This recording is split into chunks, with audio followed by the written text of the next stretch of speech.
A very good evening to you all. I, Manoshi Sinha, on behalf of Indic Academy, welcome you all to today's twin event, a talk on the Sarasvati Civilization by Major General J.D. Bakshi, and launch and talk on the book Curse of Gandhari by Aditi Banerjee. I would like to request Major General J.D. Bakshi to please come on the stage and take your seat.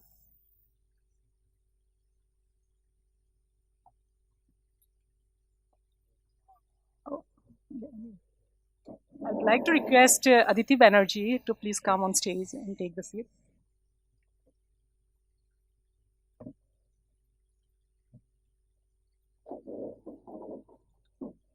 Now, I would like to request Shilpi Tiwari ji, a urologist by profession and convener Indica Delhi chapter, to take his seat.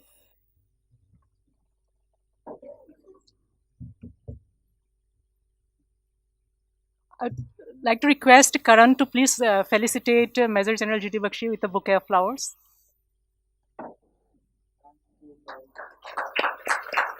I would now like to request Karan to felicitate our guest Aditi Banerjee with a bouquet of flowers. I would now like to introduce you to our guests. We have Dr. Conrad Elst amongst us. A big round of applause for him.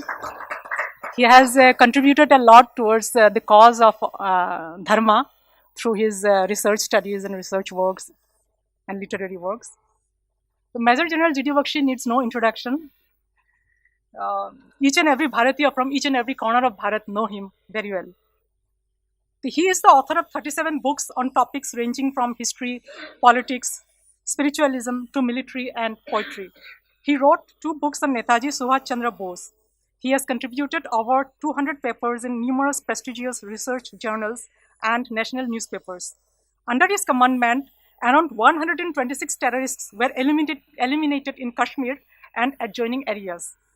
He was honored with the Vishisht Seva Medal for commanding a battalion in operations in Kargil and the Sena Medal for operations in Kishtwar.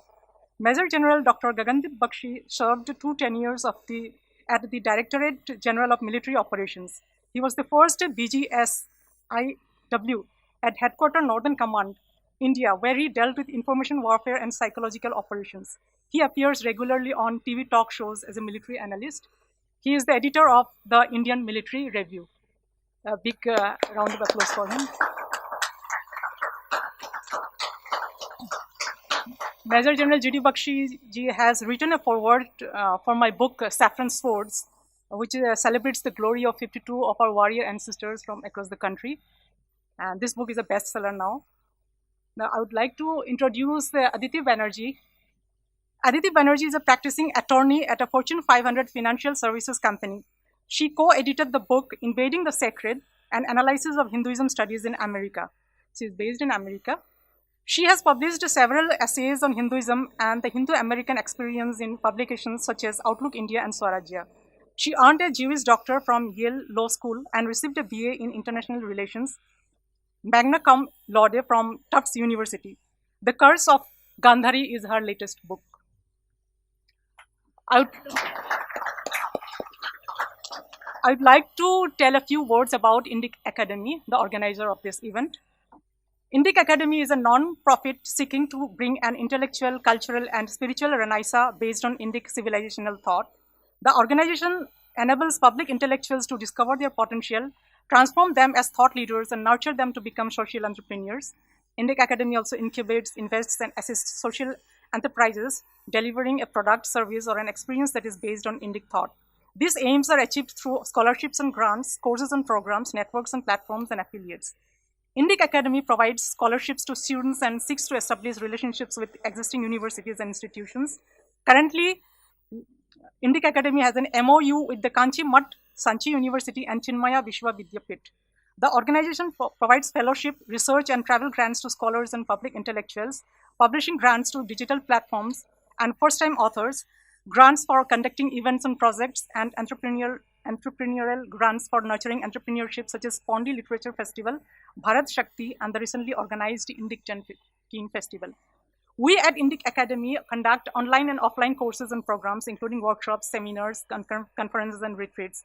As regards networks and platforms, we enable public intellectuals to connect, cooperate, and collaborate with one another by nurturing various networks such as Indica Network, Indic Activists Network, Indic Author Network, and Indic Economic Network.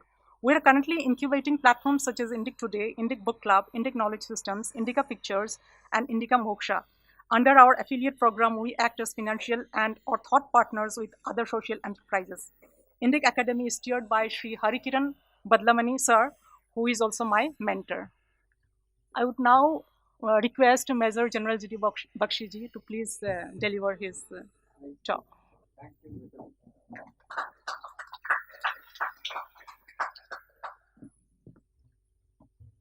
Thank you, Manoshi Beta, for that very generous introduction. I have the highest regards for this daughter of mine. She is a great crusader for the Indic civilization. Ladies and gentlemen, I am going to talk to you about a facet of our history that needs radical change. We must make an endeavor to own our history. You don't write your own history. You will forever be slaves of a colonial dispensation that vanished 73 bloody years ago, and you are still in that slavish mold in which the British left behind. Because, you know, as the joke goes in some of the films, hum Angrejon ke jamane ke jailer hain. You know, everything British at a particular point in time, it was drilled into us, is superior. And everything, the word Deshi stood for inferior, downtrodden, useless. I mean, that is the worst thing about that colonial period of history, was that psychological feeling of inferiority. 73 साल हो गए अंग्रेजों को गए. 73 years after the British have gone, we've not been able to change that induced narrative of inferiority, of the white civilization being so superior, and that everything of value came from outside to this civilization. The Aryans came from outside. Agriculture came from outside because we were too dumb, too daft to even learn how to, you know, grow, plant, etc. All that knowledge came to us from the Middle East. You know, it was amazing that you accepted this colonial narrative. But what is a miracle is that 73 years after the British have gone, what is your compulsion to hold on to that narrative? You have a set of rearguard warriors, you know, our leftist liberal historians, our Romilla Thapars, Irfan Habibs of the world, who tell you, how can you brown people change one word of what the British wrote? What Max Muller said was the law. How can you deviate? I think if we are just normal intellectuals, we would like to go not by what Max Muller said or did not say. We would like to go by the empirical evidence. And a whole lot of fields of inquiry have opened up long after Sir Max Muller died, you see, which now give us a clear indication. I'm afraid he was not right. However much we may like to honor him, but he is not right. You see, in this last month, August, we held a multidisciplinary seminar at the University of Delhi. We had the people, scholars from the following disciplines who were there. First and foremost, from the discipline of satellite imagery. Ladies and gentlemen, are you aware that in 1970, the Americans had lofted a satellite called Landsat satellite. That's for the first time sent back satellite imagery which showed the course of a dried out river from the Himalayas to the Arabian Sea. So there is no longer need for conjecture I'm not saying it that because it is written in the Vedas, so you have to believe. As the Buddha said, monks, do not believe because I'm telling you to say so. Or because I'm saying so, or because it is written in the scriptures. The empirical evidence from a satellites do not lie. That river is there, sir. And if you had any doubts that there was some kind of a cloud cover or whatever, the ISRO has lofted satellite after satellite after satellite. IRS, D, IRS-C, and a whole host of satellites. I have personally seen that entire satellite imagery of a river that was, hold your breath, 4,600 kilometers long from the Himalayas to the sea, right? It was 6 to 8 kilometer average width. At Patiala, where the Yamuna and the Satluj joined this river, its width was 20 kilometers. It was a river mightier than the Brahmaputra. No wonder in the Vedas, this river, they are euphoric in the praise of this river because they said this river is the cradle of the Indian civilization. This river is the cradle of the Indian civilization and not, repeat not, the Indus. I will tell you how, right? So, the Rig Veda says, there is a shlok, Naditama, Devitama, Anutama. She is the greatest of all the Devis, Devitama.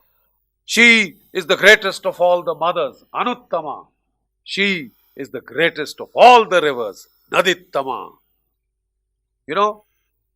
Raging mother of floods. These are the descriptions of the river. She uproots the mountain tops like an elephant uproots a lotus flower from the marsh or the lake.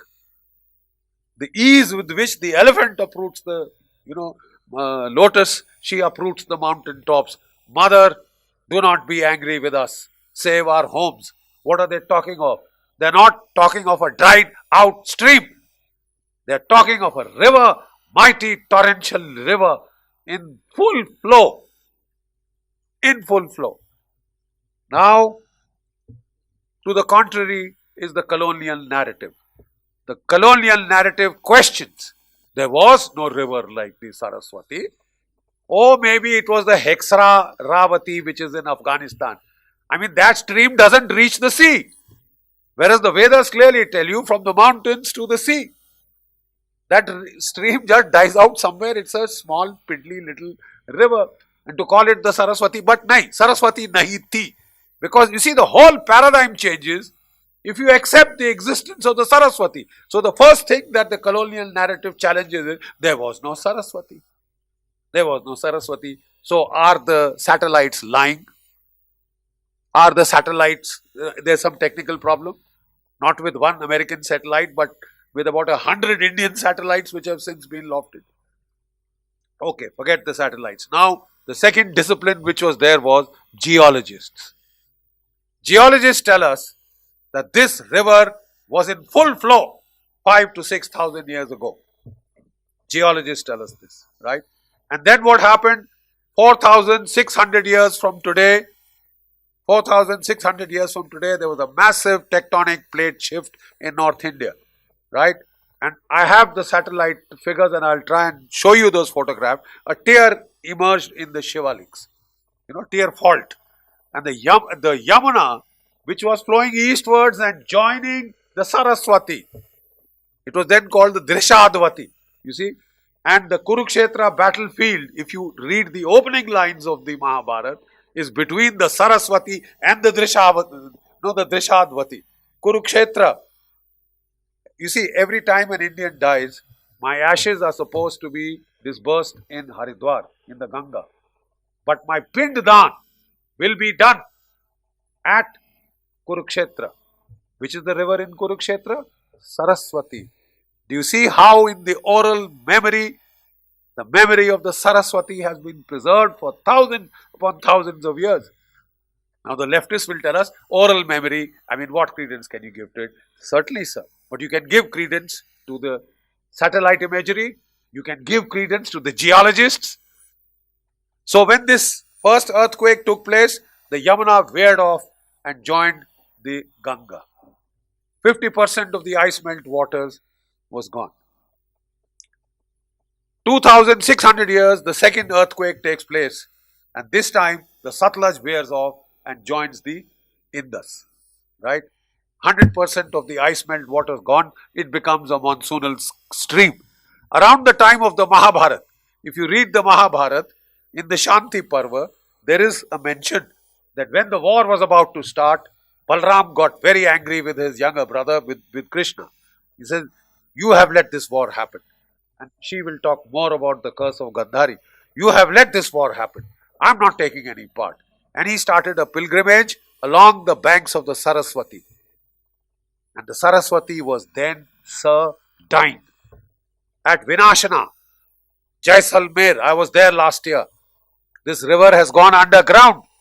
We have mapped the underground course of the whole Saraswati.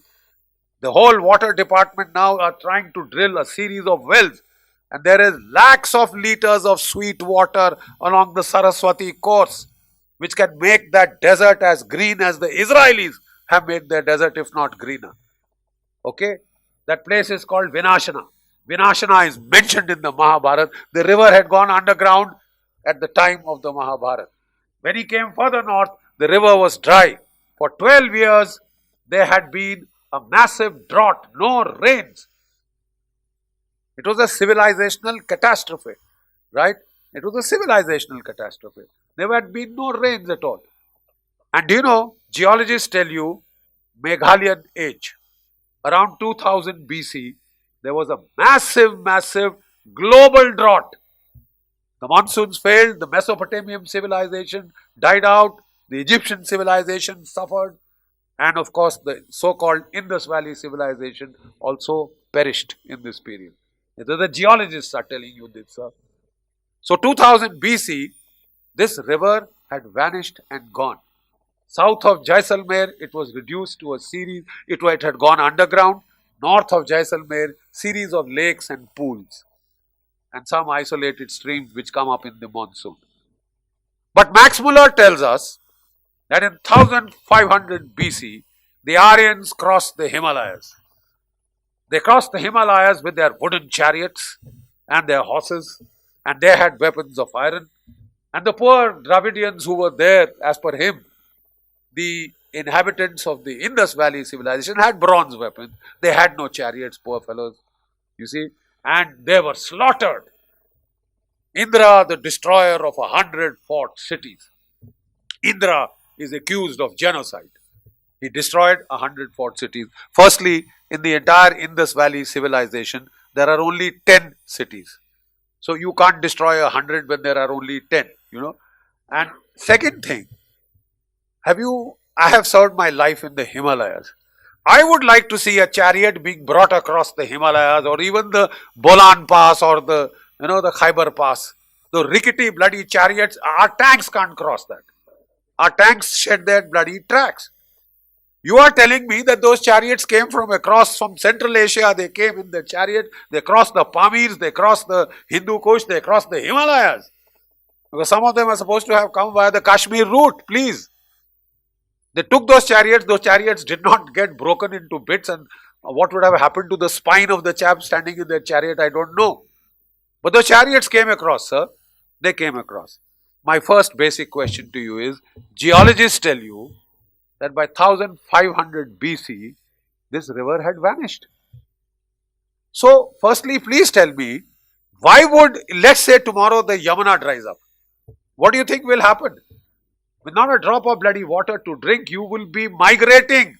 You would be emigrating. If the Brahmaputra dries up, what do you think will happen to the people? You will be going out, sir. Water is the most basic necessity.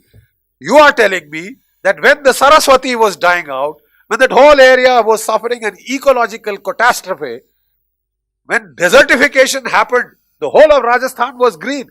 I hope you know that in the Indus Valley seals, there are rhinoceros, rhinos. It was as lush as the Brahmaputra Valley. Rajasthan. I'm talking of Rajasthan. That is what it was. Now that whole river dries out, becomes a desert. That is the time the Aryans chose. एक बूंद पानी का नहीं है साहब, हम तो जाएंगे वहां. अरे साहब क्यों जाएंगे? They were not crazy. People don't migrate into areas of an eco-catastrophe. They emigrate from there outwards. So whether it was Aryan invasion theory, subsequently, modified to Aryan migration theory, Indo-Aryan migration theory. You see, if there was a genocide, sir, please show us the corpses. As a military man, I'd ask you, मुझे लाशें दिखाइए. आप कह रहे हैं मार डाले. You slaughtered them. So they found the dead bodies, Mortimer Wheeler found the dead bodies. He found 32 at one place and 11 at another. Firstly, it sounds like a very weak massacre to me as a military man. Second thing, the joke is that those bodies were not discovered at the same level. They are discovered at various levels. That means they have died at not together, but at different times. Okay. Now the third fact. He said, okay, Saab, you found the corpses. Okay, we will take it. Ki wo, chalo. They were very charitable. They only killed about 30 plus 11, 40 something. Where are the spear marks? Where are the sword cuts? Where are the broken bones? Where are the sawed off heads or chopped off heads? Then pata chala they have died by drowning. Look at this hoax. You are trying to make a jackass out of us. So this, when the whole Aryan invasion theory failed, it was very smartly changed to Aryan Indo-Aryan migration theory. No, sir, they didn't invade. They came in series of invasions. To where? To where there was no water. To where the local peoples were running this way and they were running that way. Because if, sir, a river this size dries up, people on the east bank would migrate to the Indo-Gangetic plain, which was then densely forested. And the whole Mahabharata, etc., is about burning forests down and reclaiming this land. And the people on the west bank, sir, would migrate towards the upper side via Afghanistan.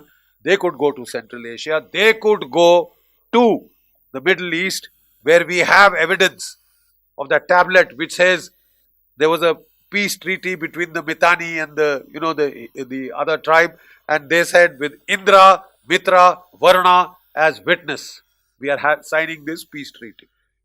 So we were told, dekha, wo wahan se aaya tha. No, sir. It is more logical that he went when there was total water scarcity of a catastrophic order. That they went out looking for water, sir. That is more logical because you can't defy logic. Max Muller said so. But that's it. He said so and that's what it is. So it's not. So we held this seminar. We called the geologists. We called the satellite imagery guys. We called the archaeologists. We called the population genetic mapping scientists. We called those who were experts in scriptures and those who were experts in linguistics. That is the Indo-European language, which was the Proto-Indo-European language, where was the Indo-European homeland. So everybody put it around Central Asia, Turkey, Anatolia, everywhere else but here. Why?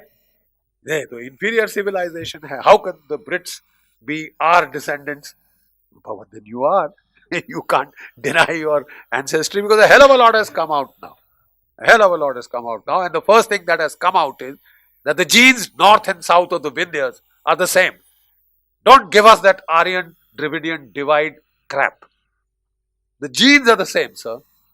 Genetically, you are the same. Well, if I or somebody who is very fair from J&K goes and stays a couple of decades down south, the skin will have to alter color to keep out the strong sunlight. And if you come north, then you need a lighter pigment. It's as simple. Genetically, we are the same. The Aryan Dravidian divide is a myth. It was the creation of a British bishop based in Chennai. And it has now become dogma. It has now become dogma. So we had all these multidisciplinary experts sitting together, and the archaeologists gave us some very revealing insights. Right? They gave him some very revealing insight. Can you just get to the imagery? Just show. No, not to worry. Better. Go next. Go next. Go next. There are some of the satellite images that you can see. You see this, that light blue river is the Sarasvati tract. Okay, go next. Go next. Again, you can see satellite imagery. This is the tear fault in the Shivaliks. You see that? From which Yamuna now turns eastwards. And you have the previous things of the Yamuna tract. Next, please. These are the Y1, Y2, Y3 paleo channels of the Yamuna, which are clearly visible from satellites where she changed course. We are giving you a picture is worth 1,000 words. Next, please. All right. The only point is that I have to this is the white tree channel Yamuna, right? This is the white radio channel which was initially joining the Saraswati. And there is the white radio channel. You see that? So this is how Yamuna was used of the Saraswati. Then because of that airport, that is the airport. It shifts and turns under 4,700 years ago. Massive tectonic plate activity, which is geology, right? Just go and one other aspect. That's the airport. Satellite protocol. That is the existing line. That is the existing line. You can make 2 stones of next. Just go back one more. Go back one more. No. You see the same with that? This is the satellite protocol. Next, please. Can you hear me? We have a parade ground voice of a soldier. Okay. Ghaggar alignment. The Ghaggar. I'll take that on in questions if you don't mind. I will. I certainly will, beta. I certainly will. Thank you. This is where it has gone underground, Jaisalmer. You see, the whole river has gone underground. And if you ever go to the Sangam, and if the boatman takes you, he will tell you oral history. Sir, ये गंगा है. ये देखिए sir, ये है यमुना जी हैं. और सरस्वती अदृश्य हो गई.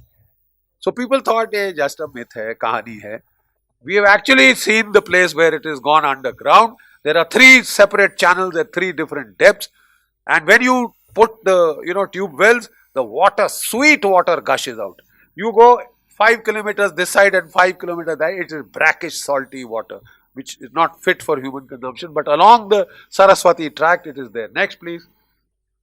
Next, please. 60% of the sites of the so-called Indic Valley civilization. Okay, this is a very interesting slide. See the Indus? How many of these bubble dogs can you see? Very few. This data is the Saraswati. See the depth concentration?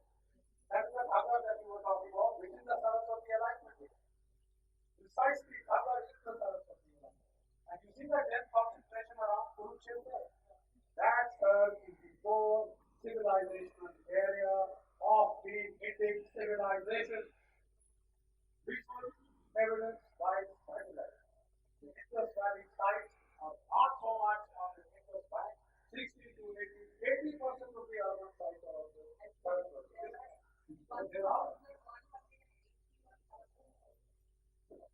There are sites.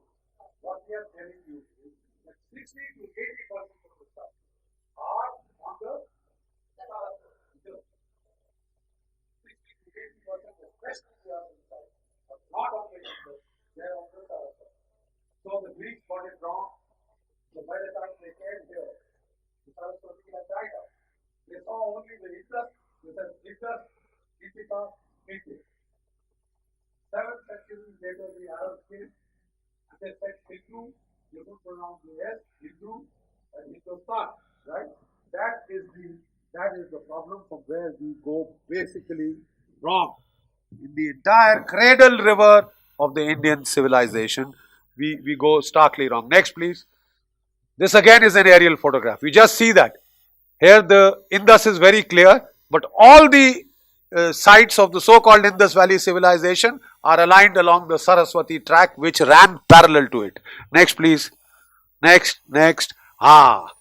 We haven't been able to decipher the Indus Valley script. But what we have discovered there, ladies and gentlemen, is a series of figurines of terracotta, right? And they have a plastic visual language of sorts. You know, what is that artist trying to do when he captures reality? You know, he's capturing the reality that he sees around him. Now, these are terracotta dolls, almost 5,000 years plus old. And if you see this carefully. I think this is slightly, God made it. You see the figures? Actually, there is a mark of the printing. The printing is gone, that color is gone. See this closely, the printing and the in all you can see the mark. The median body of the hair was filled with the gold. You can see the windy hair, you can see the windy hair. It is 5,000 years old and more. 5,000 years old and more. The level of cultural continuity. And you are saying this is not Aryan, this is so and so, this is whatever it is Indian. Next please. You see the bangles. And those are the exact bangles that the women in Rajasthan and Gujarat wear till today. Till today. Next please. These are the most clinching evidence. These are the terracotta figurines in the postures of yoga. Beyond 5,000 years, these have been found, sir, in the Indus Valley so-called civilization. That shows you, what is the basic characteristic of the Indian civilization, if you ask me. I would say it is yoga and it is dhi. What is dhi? Dhiyo nam prachodayat. Bhargo devasya dhimahi. We meditate upon that sun. Not this sun above, but the sun here, the Atman. We meditate upon the Atman. Dhimahi.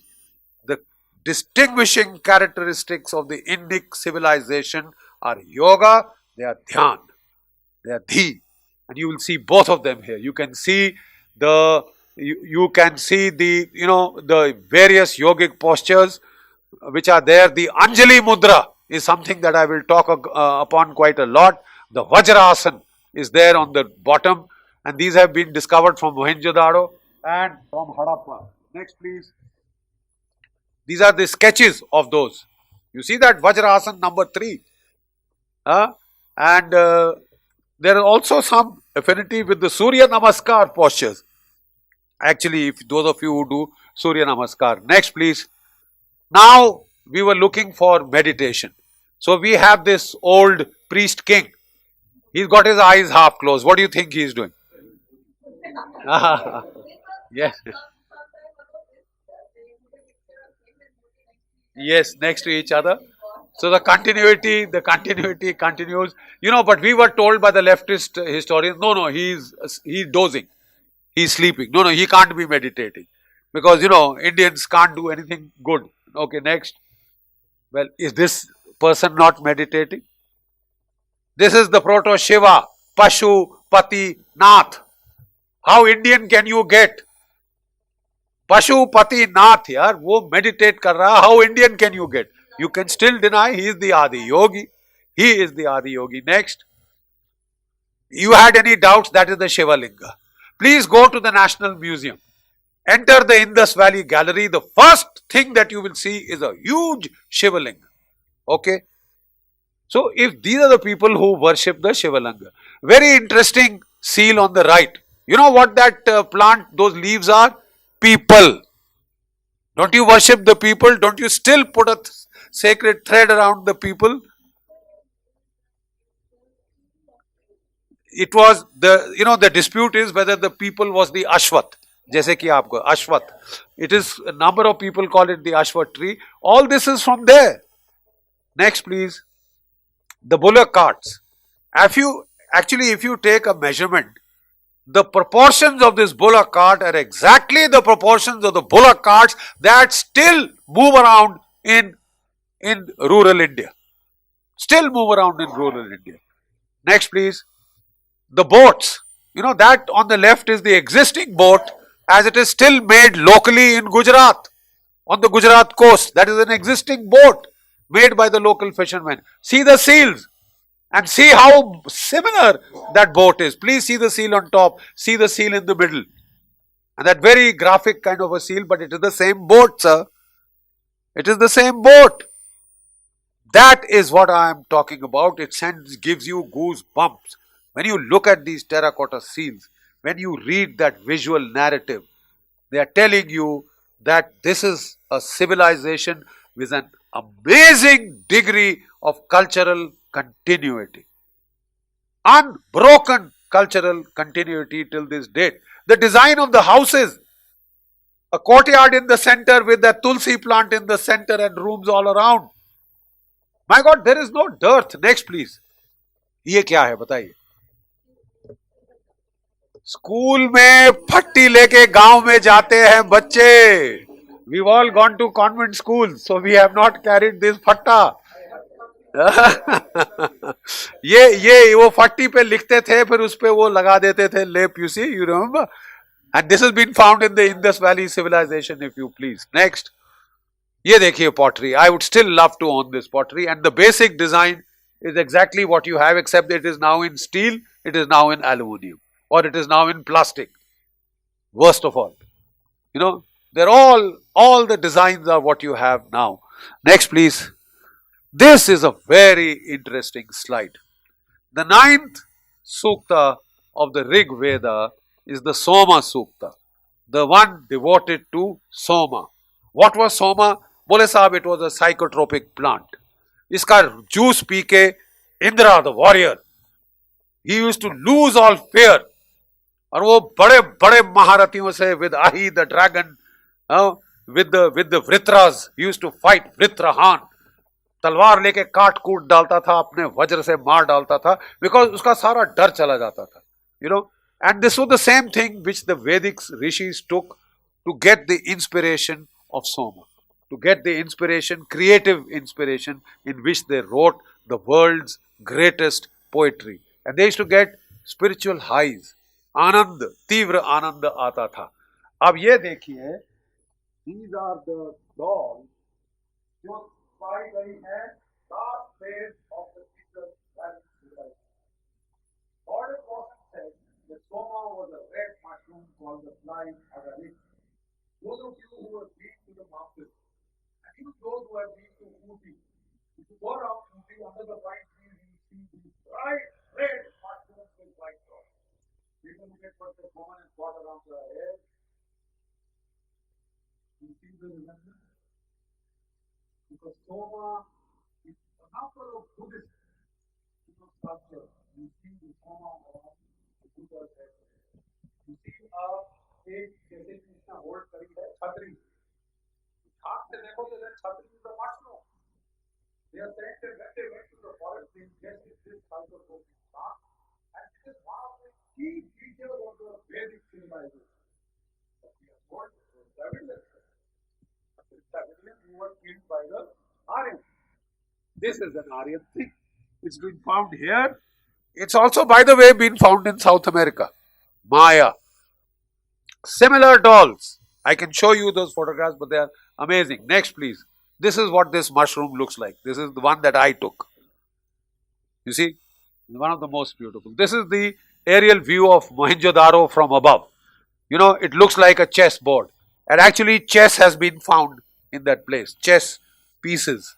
Chaupad, जो game होती थी इसकी, is that old. Next, please. This is the drainage system that was available in the Indus Valley civilization. One bloody rain, and you know, Mumbai is an island. It is a canal. The roads turn into canals. But our ancestors were far smarter in their underground drainage systems, drainage for the refuse, drainage for storage of water, water storage tanks underground. All this is there. Next, please. We were told the Indus Valley never had any chariots. Chariot तो थी ही नहीं साहब, वो तो Aryans लेके आए, तो फिर ये क्या है? And you still had, नहीं साहब इसमें तो बैल लगे, हाँ इसमें बैल लगे, ये वो चैरियट नहीं जिसकी हम वॉर चैरियट नहीं है. Okay, see next. Sir, this is the chariot of the Indus era found in Baghpat. जो 5 गांव थे ना महाभारत के टाइम में, बागप्रस्थ, इंद्रप्रस्थ, पानीप्रस्थ, ये बागपट है वो वाला, और वहां पे दिस चैरियट के remains have been found. The pity is unfortunately in the tropical Indian climate you can't preserve the wood for so long, you can't preserve the corpses for so long to get proper DNA, right? Here is that bloody chariot, and you got that full design of that chariot. This is the same chariot that you had in Mesopotamia and the others. And don't give us that bullshit that we could design a chariot, we could design a cart, लेकिन chariot नहीं design कर सकते, वो तो Aryans लेके आए, बाहर से लेके आए. I think it's about time we grow up. It's about time we grow up and look at the evidence. Next, please. Radiocarbon dating has demonstrated that at Bhirana, this is the 6th millennium BCE, 8,000 years. More recent studies of the deeper levels in that same civilization, 9,500 years, sir. Now, this is not some RSS ki goshti ne bola ki saab 9,500 hai. I am telling you what the IIT Kharagpur scientists who did radiocarbon dating, then to recheck it they did fluorescence dating, to recheck it thrice they did fluoride dating. They have all different rates of decay, right?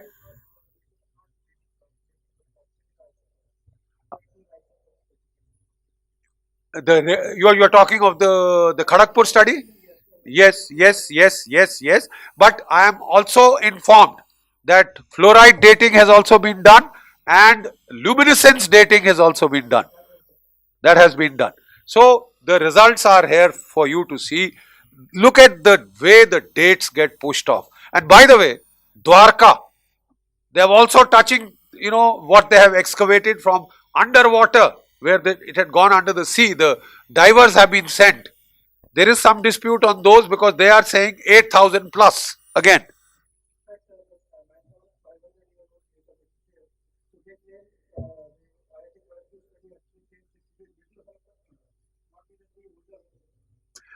Uh,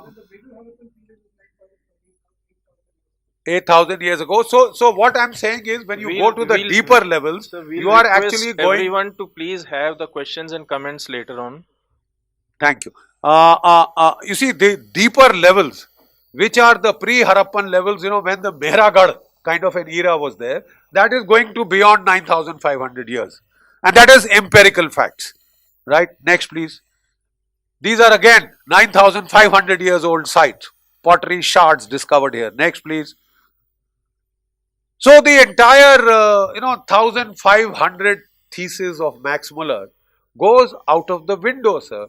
Because 1,500 BC, the Sarasvati was dead. How then was the Rig Veda? Rig Veda, he said, is composed around 1200 BC.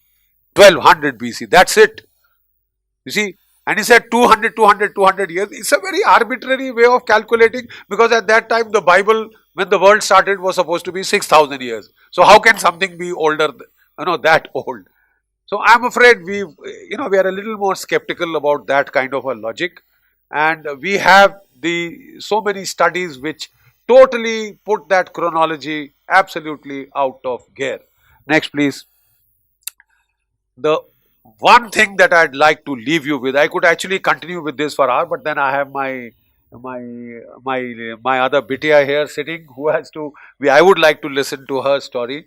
The most amazing thing is cultural continuity. This, ladies and gentlemen, is the Anjali Mudra, the Namaskar Mudra, that has been found in Mohenjo-daro. That is a dancer who dances. There are so many dancers in this very elite gathering today, and they all know this mudra. And by the way, almost the whole of Asia uses this greeting still.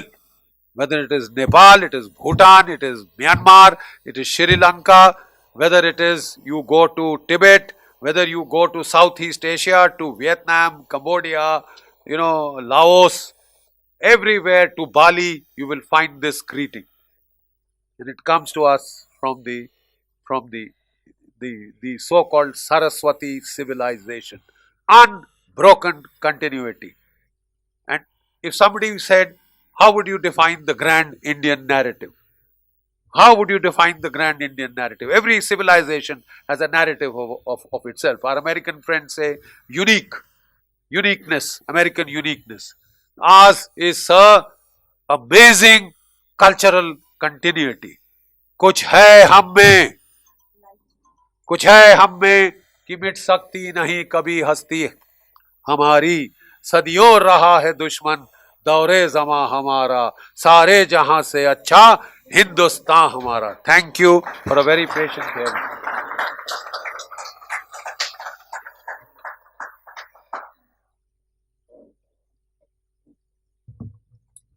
Thanks, sir, for such an enlightening talk.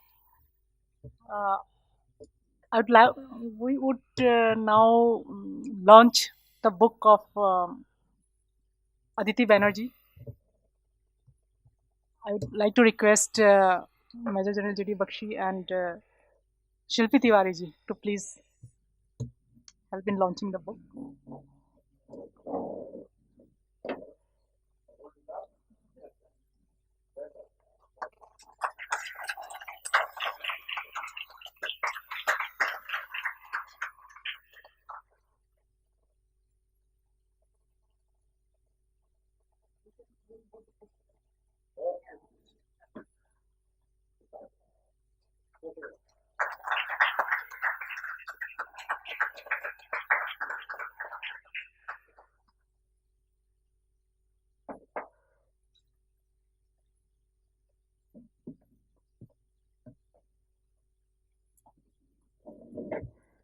I would now request Aditi Banerjee to please come and deliver her talk on the book, The Curse of Gandhari.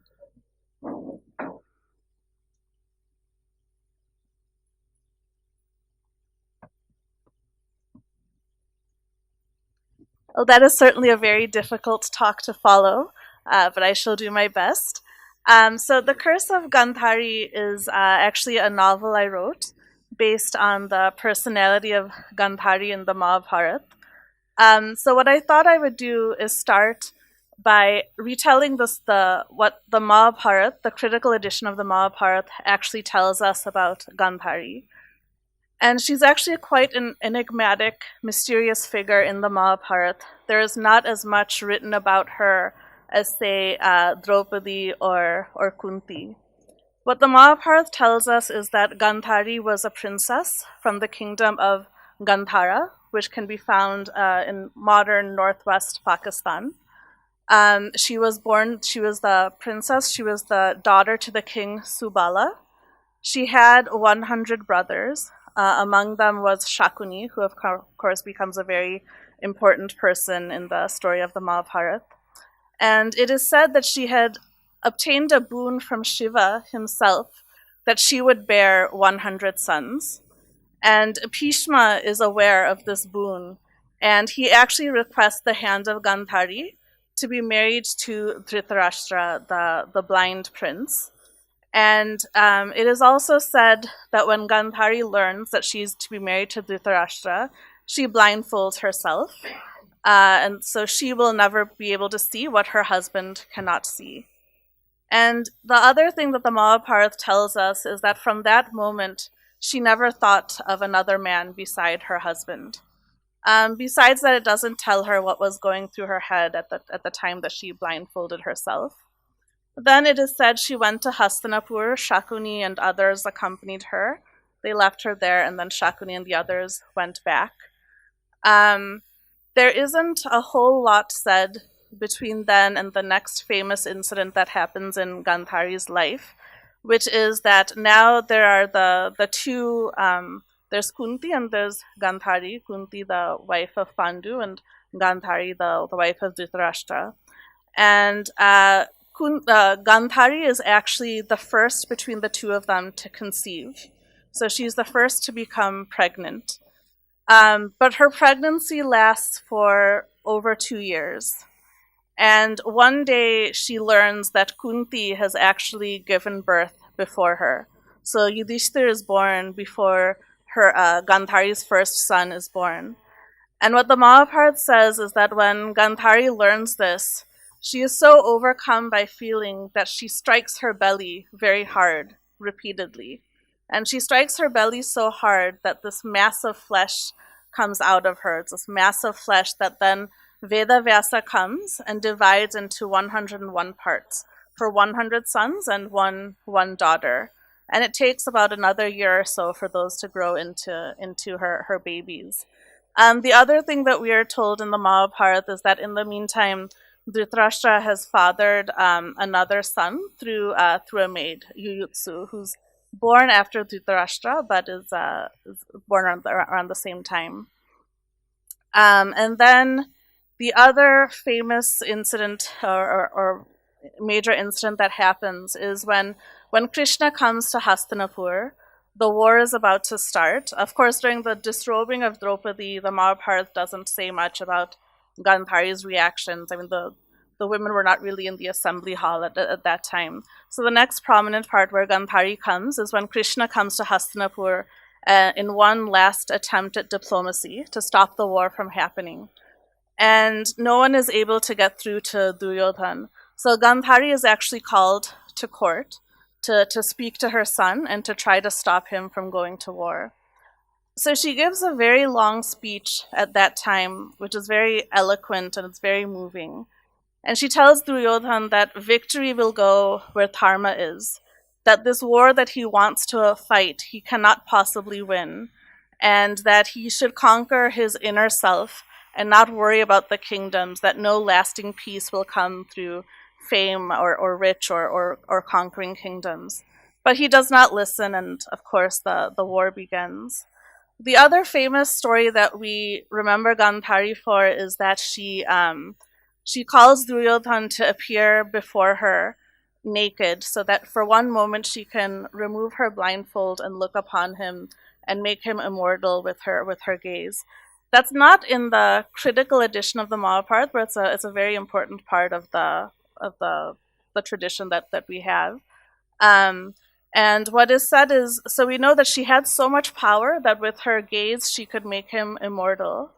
And we also know that it doesn't work, because when Duryodhan actually comes before her, he has a piece of cloth tied around his waist, because Shri Krishna had seen him and said, "You cannot appear before your mother like this."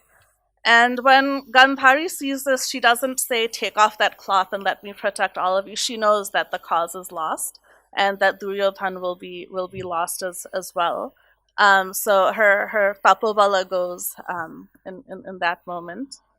Then once the war is over and her sons have all been defeated and killed, Yudhishthir comes before her.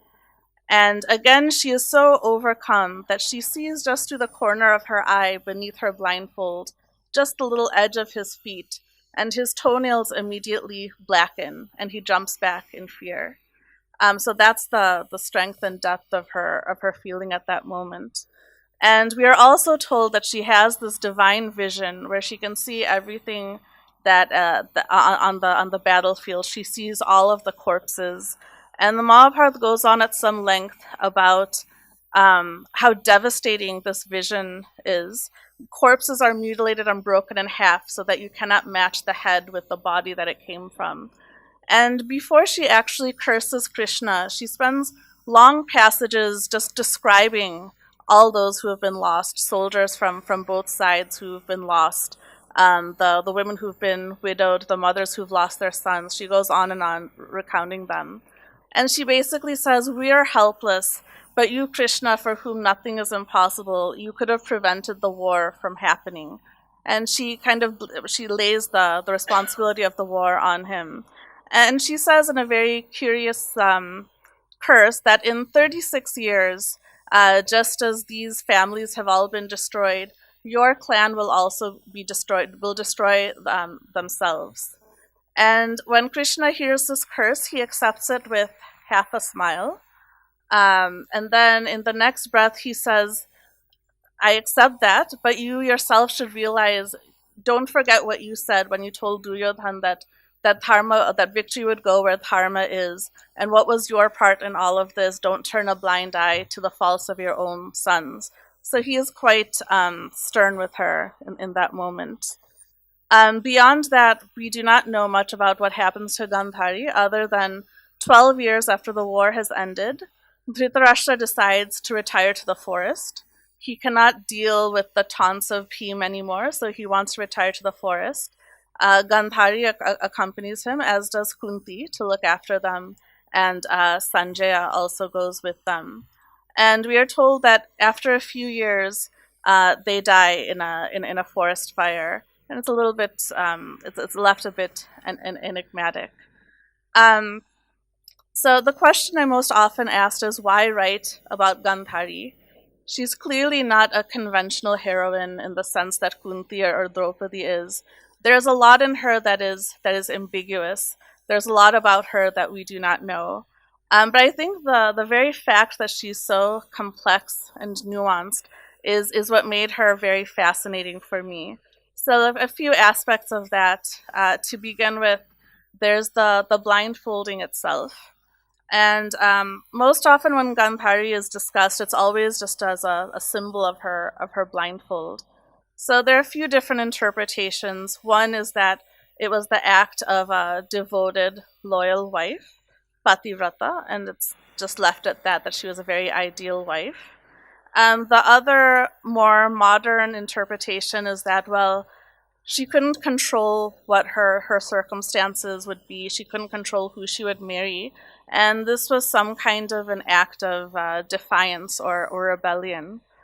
Or that the other one is that maybe she was so unhappy she just didn't want to see, so she metaphorically blinded herself to what was happening in her life and what was happening around her. So I think it's difficult to find a very simplistic answer to this. I don't agree that it was just some act of rebellion and spite, because it's very clear through the Mahabharata that the source of her power is her piety and devotion, including to her husband, and that she was someone who obtained boons from Shiva, from Vedavyasa himself, and whose curse Sri Krishna accepted. So there must have been some virtue and nobility within her, otherwise that would not have been possible. At the same time, I think it's easy to imagine that she would not have been very happy in her circumstances to be married to someone like Dhritarashtra, who would not inherit the throne, and who's not a particularly strong or admirable character. And I think that actually makes her character stronger, that even when her husband may not have been ideal, she was still capable of so much devotion and loyalty towards him. And I think there's another question that the Mahabharata raises about this vow, or this blindfolding of herself, which is, would it have been better if she had not blindfolded herself, if she had been the eyes and ears for her husband and been in control of her full senses as queen and as the mother to the princes? And this, I think, the Mahabharata never answers, but it raises this question. And I think there's an interesting parallel here between her and Bhishma. Because Bhishma is the other one who takes a very terrible vow. He takes this vow of celibacy, and this vow itself is so powerful that he can choose the moment of his death. He is revered and respected for this vow. His name, Bhishma, comes from taking this terrible vow. But the Mahabharata also plays with this, because it asks, was it right for him to make this vow? He was the prince. He did this to please his father, Shantanu, who wanted to marry Satyavati. But would it have been more appropriate for him not to take that vow because his dharma as the prince of the kingdom, to ensure the succession of the line, should have come first? And there's actually a conversation, I believe, between Krishna and Arjuna, which deals with this. So I think it's an interesting parallel between both Bhishma and Gandhari in terms of these vows that they've taken, that they're revered for, but at what price? And I don't think, again, that there's a simple answer to this. I think the lesson may be that anytime you take a vow or make a sacrifice like this, you should think through all of the consequences and your responsibilities, not just for yourself, but towards the kingdom and for your family. So I think that's one interesting thing. Another is this relationship between Gandhari and Kunti. So again, in ways they're rivals for obvious reasons throughout the story. And then there's some interesting contrast between them. So Kunti, of course, has to abandon her firstborn son Karna, and both Karna and Kunti suffer for this for the rest of their lives. On the other hand, Gandhari, when Duryodhan is born, Vidur and the other brahmanas in the court actually advised Dhritarashtra to forsake him. That he will bring so much wickedness to the kingdom that it is better to abandon him. But they're unable to do so. And throughout the Mahabharata, the tragedy of Gandhari is she's someone who in her own right was noble and virtuous, yet because she was so attached to her family, she's not able to let them go. So that's an interesting difference between Kunti and Gandhari. And then I think in some ways, Kunti, who also had a difficult job in raising the Pandavas, including 2 sons who were not her own biological sons, but she kept them united against all odds, including when they were all attracted to Draupadi. She made sure that Draupadi never became a source of divide among them, but all of them were married to her. She kept them on the side of Dharma, and she protected their interests.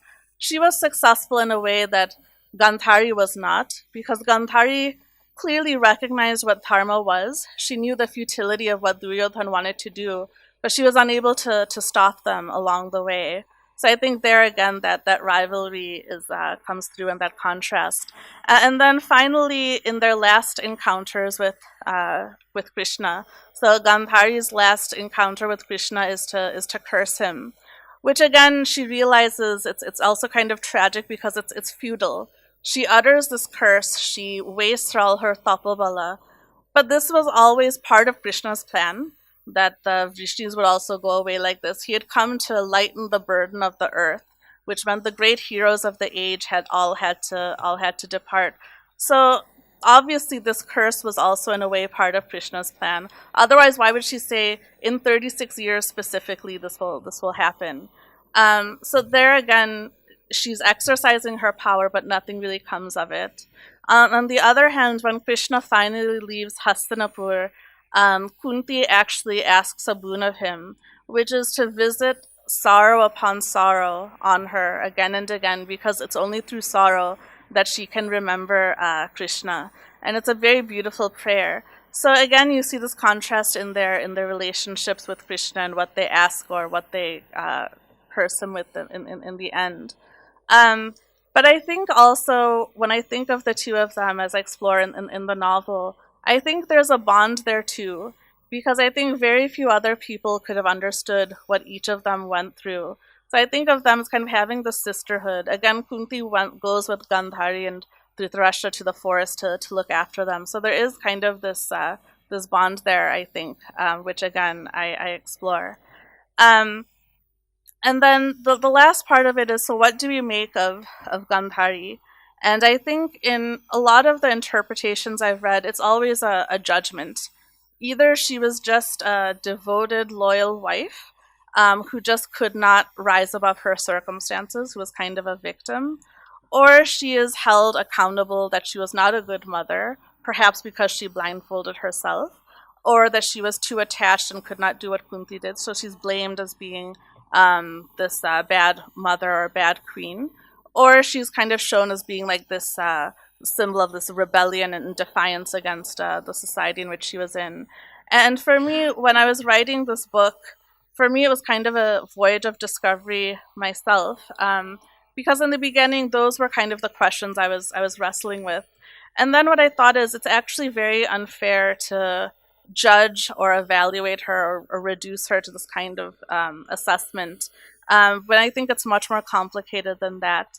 And I actually remember one afternoon I was sitting with my Diksha Guru, and I was telling him, this is the story I want to write, and this is how I'm thinking about Gandhari. And he said just one line, but that line really stayed with me. He said, Gandhari is very difficult to write about. What we can say about her is that even Sri Krishna respected her so much. And really that's what stayed with me, is this idea, if someone like Sri Krishna had this respect for Gandhari, then I think we also must have this respect for her without kind of this black and white type of judgment. So that was kind of the theme that drove the rest of my book. And I thought I would like to make this as interactive as possible and open it up to Q&A. So I just thought I'd read a short passage from the book, and I'll end with that. So this passage takes place once Gandhari knows that she is pregnant, and so that's where this begins. One day, Gandhari complained to Ayla, her maid, "It feels like I have 100 babies inside of me, all waiting to be born. That would really be a fine mess if I am to bear all 100 sons at once." Ayla clucked sympathetically. It was Gandhari's intent to imbue her baby with education even while he was in the womb. She wanted to recite all of the hymns to the devas that she had learned, to surround him with auspicious vibrations, to give him the company of the devas. She wanted to teach him all that Subala had taught her, reciting the names of all the eminent dynasties and lineages of the ruling families of Bharat. She wanted to tell him about the values by which to live, how to care for and win the favor of the people, the duties of a king. But in this too she was thwarted by Dhritarashtra. He would lie next to her in bed for hours, whispering bitterly into her belly, how he had been deprived of the throne by fate, how all of his hopes were vested in this baby boy, who would finally win for him the throne he was denied. Gandhari sometimes tried to put her hands on her belly to protect the baby from these venomous outpourings, as if she could cover his ears. Months and months passed. It had been a year now, over a year, and still no babies emerged from her womb. Gandhari grew weaker and weaker. She was on the verge of unconsciousness all the time, but lacked the respite of sleep. She was tormented by nightmares of hellish worlds full of fire and demons. In her visions, all she saw was a blazing fire spread across the entire horizon, scorching her skin as she walked through it, looking for her babies. Every time she opened her mouth to call out to them, she swallowed fire, and her organs withered and died. She became a walking skeleton, but still she went after her babies. They began to cry out to her like hatchlings. She heard their cries faint through the din of the roaring fire that howled as it ate more and more of the world, consuming and charring everything in sight. She never saw them, only heard their cries, crawling and groping through this world of fire. It was as if she had been left to die. Gandhari stopped counting the days once her pregnancy exceeded a year, and so she did not know when it was that Dhritarashtra came running to her chamber. It had been months since he had visited her, and Gandhari stirred in surprise, trying to wake herself into a lucid state. She tried to comb her hair with her fingers to appear presentable, but she had grown so weak that she was unable to do so. Dhritarashtra was ranting incoherently, trying to push his way in. Her heart began to pound in terror. Had she miscarried without realizing it? Her hands groped towards her belly. No, that pulsing mass was still there, throbbing inside her belly. He pushed in and leaned over Gandhari, snarling, you promised me 100 sons." She began to quake. "That is what Shiva has promised me. That is what Veda Vyasa promised me. Surely it will come true." It hurt her to talk, so parched was her throat. So long had it been since someone had spoken to her, since she had managed to drink a few drops of water. Even though he was yelling at her so bitterly, it was almost a relief to have a human interaction, to feel like someone cared enough to visit. "It is no use now. 1 son or 100. You are too late, woman. You have been in this room for over a year now, over 1 year and still no baby." "I am trying my best." He sputtered indignantly. "Well, you need not bother anymore. Kunti has given birth to a boy. Pandu has an heir." She tried to lift her head, shock freezing the blood in her veins. "Kunti, Pandu, how? And Pandu is still alive? How is it possible? The curse, it cannot be possible." "How do I know?" But the messenger was a rishi, so no doubt could be cast on the truth of the matter. A hale, healthy son, as fair and noble as Yama, the god of death and righteousness himself. That is what they say. And with that he left. For long minutes Gandhari was shell-shocked. She could not believe it. What had she come to? How low had she fallen? For months and months she had held that massive life within her, protecting it with all her strength and will, gritting her teeth through the worst kinds of pain, defying the concerns of doctors in order to keep that fetus safe. She had taken Bhishma's command to keep safe the future of the Kudu clan within her belly very seriously. She had nursed it with her blood, her marrow, her very flesh. She had taken in faith the words of Shiva and Vedavyasa that she would be mother to 100 sons. Fool, I have been fooled by the devas, by the rishis, by this family. I have lost to Kunti again. No more of this. A low animal-like primal scream started emitting from her belly, then her lungs, her chest, her dry throat, her mouth finally emerging from her trembling lips. She screamed and began striking her belly, hard, again and again, with force she did not know she had left inside her. She bashed her belly until her bangles shattered and stuck in shards into the skin of her taut stomach, drawing blood. She struck her belly harder and harder, desperate to expel that mass of flesh from her body, that cancerous thing that had devoured and destroyed her. Still she did not desist.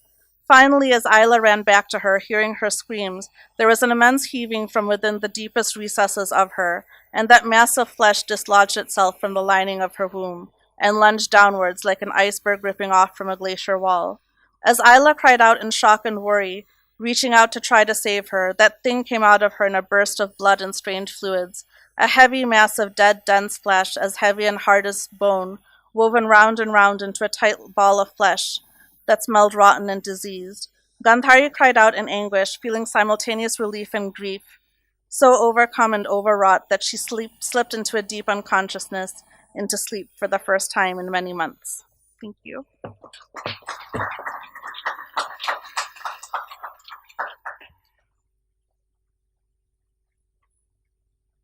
Thanks, Aditi, for recreating the story of the Mahabharata here and giving us a new perspective about Gandhari.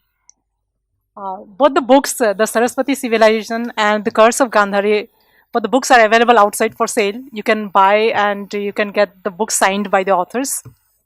I would now like to request Shilpi Tiwari to please give an overview about the talks, and this will be followed by a question answer session.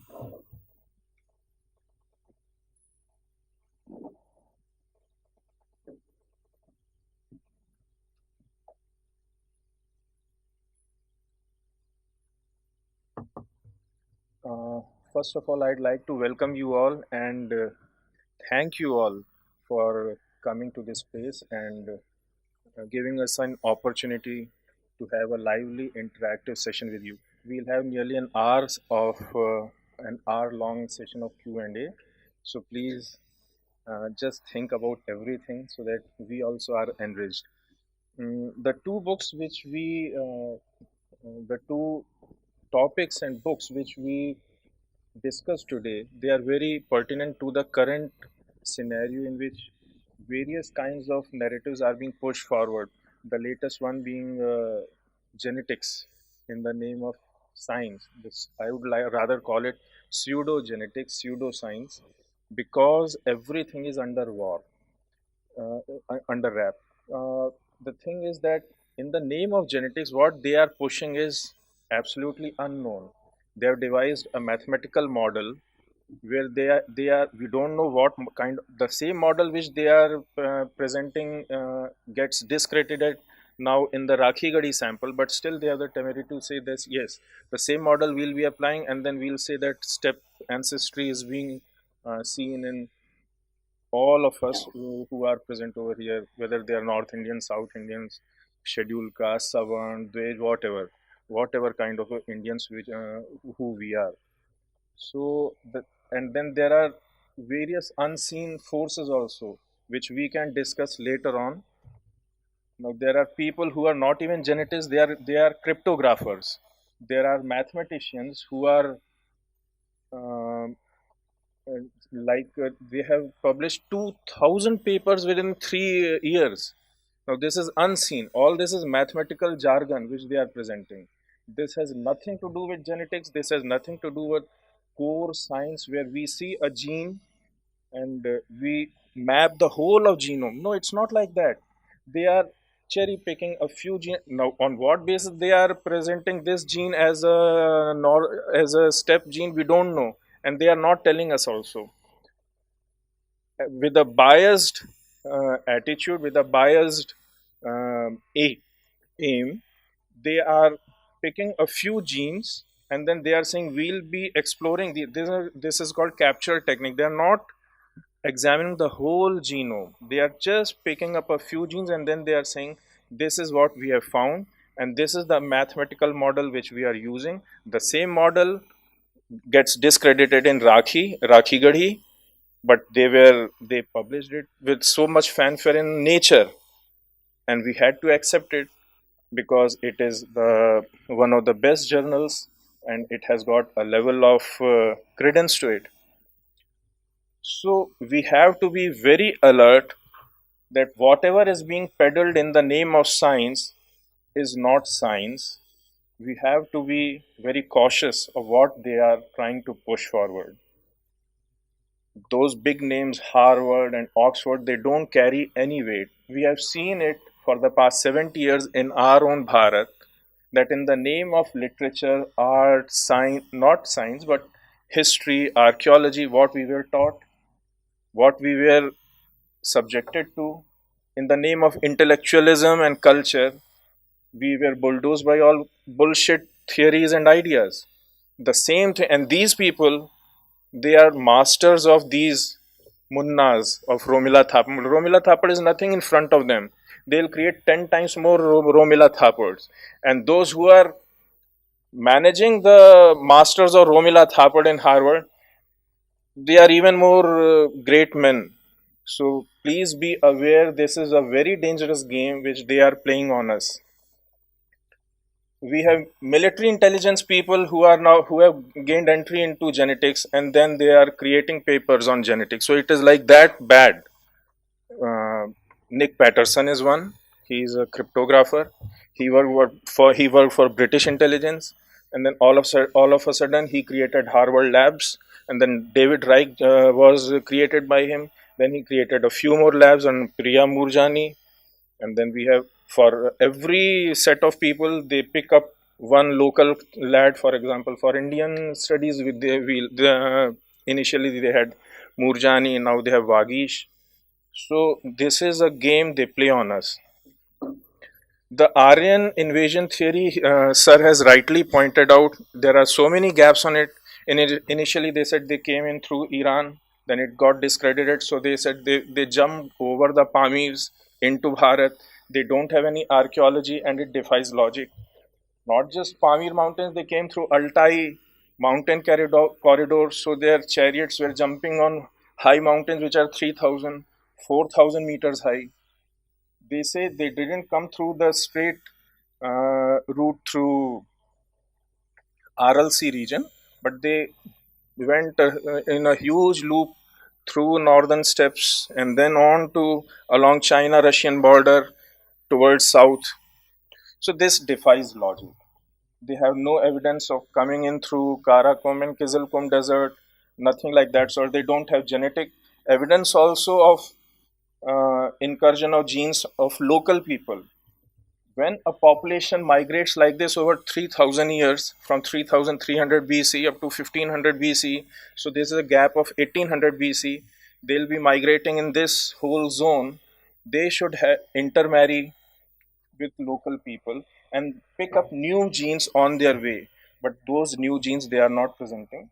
They say that we have those West Eurasian genes with West Siberian hunter-gatherer, and then we have seen them in maximally in Brahmins and Bhumihars, and so these are the worst people. They control every religious dogma, and then they impose their language. Now, imposing a language on somebody who are crores in number is impossible unless you subjugate them to a political power, as Britishers did in various colonies. So there is no evidence of any political power which they gained through muscle, or there is no evidence of any mass genocide, murder, invasion, attack as they see in Europe. So invasion they modified as migration, but then they'll keep on saying the same things, that they impose their religion, they impose their language, they impose their culture. They created a very patriarchal society wherein only more or less they'll say that Aryan Brahmins, they raped the local ladies and then created a whole lot of ANI, which again raped ASI and then created new groups of tribes and people. So we have Chenchus in the South India who have Eurasian genes. Now they are Dravidians, but why have they Eurasian genes? Because they'll give an answer subtly, very subtle in nature. The reason would be because Aryan Brahmins, they raped the Dravidians, and hence we have the paternal genes of West Eurasians. So that is how the SDRE Dravidians, they have those TFTA Aryans. You know what is TFTA? Tall, fair, tight as this. The West Eurasian gene. SDRE, this is our local lingo. This is how they have taught us. SDRE is short, dark, rice-eating fellow, which is a Dravidian. So this is all raw, very raw and racist kind of theory which they keep on imposing on us. And the root of this is, even archaeologists, what they have said is, in fact, New York Times has written on this, that even archaeologists feel that genetics on these academic papers, they are trafficking some very old, very discredited ideas. And one of the root of this is the idea of Gustav Kosina, which probably you might be knowing, a German archaeologist who based all of his treatise on cultural and race superiority of the Germanics. And another point which they have raised is, as excited as these people might be, the new data geneticists have produced some feel that their own concerns and expertise are being sidelined by these genetics. For example, Professor Shinde will get that archaeological thing.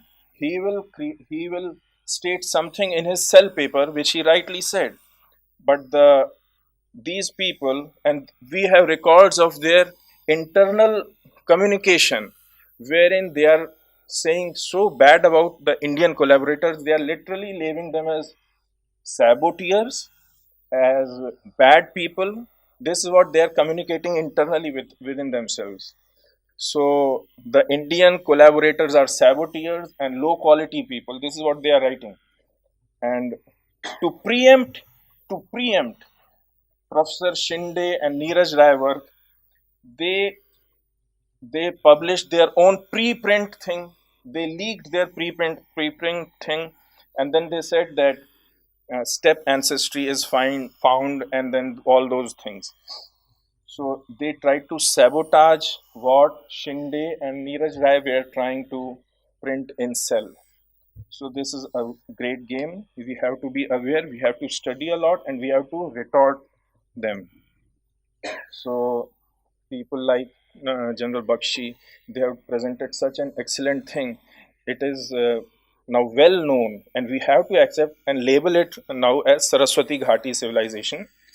Of course, everything is along that Saraswati route, and it gets very well connected with Aditi Ji's Curse of Gandhari, because that curse also occurs on the banks of Saraswati from Kurukshetra to Dwarka. Dwarka has been described in Mahabharata as being situated, that Prabhas, as being situated on where Saraswati ends in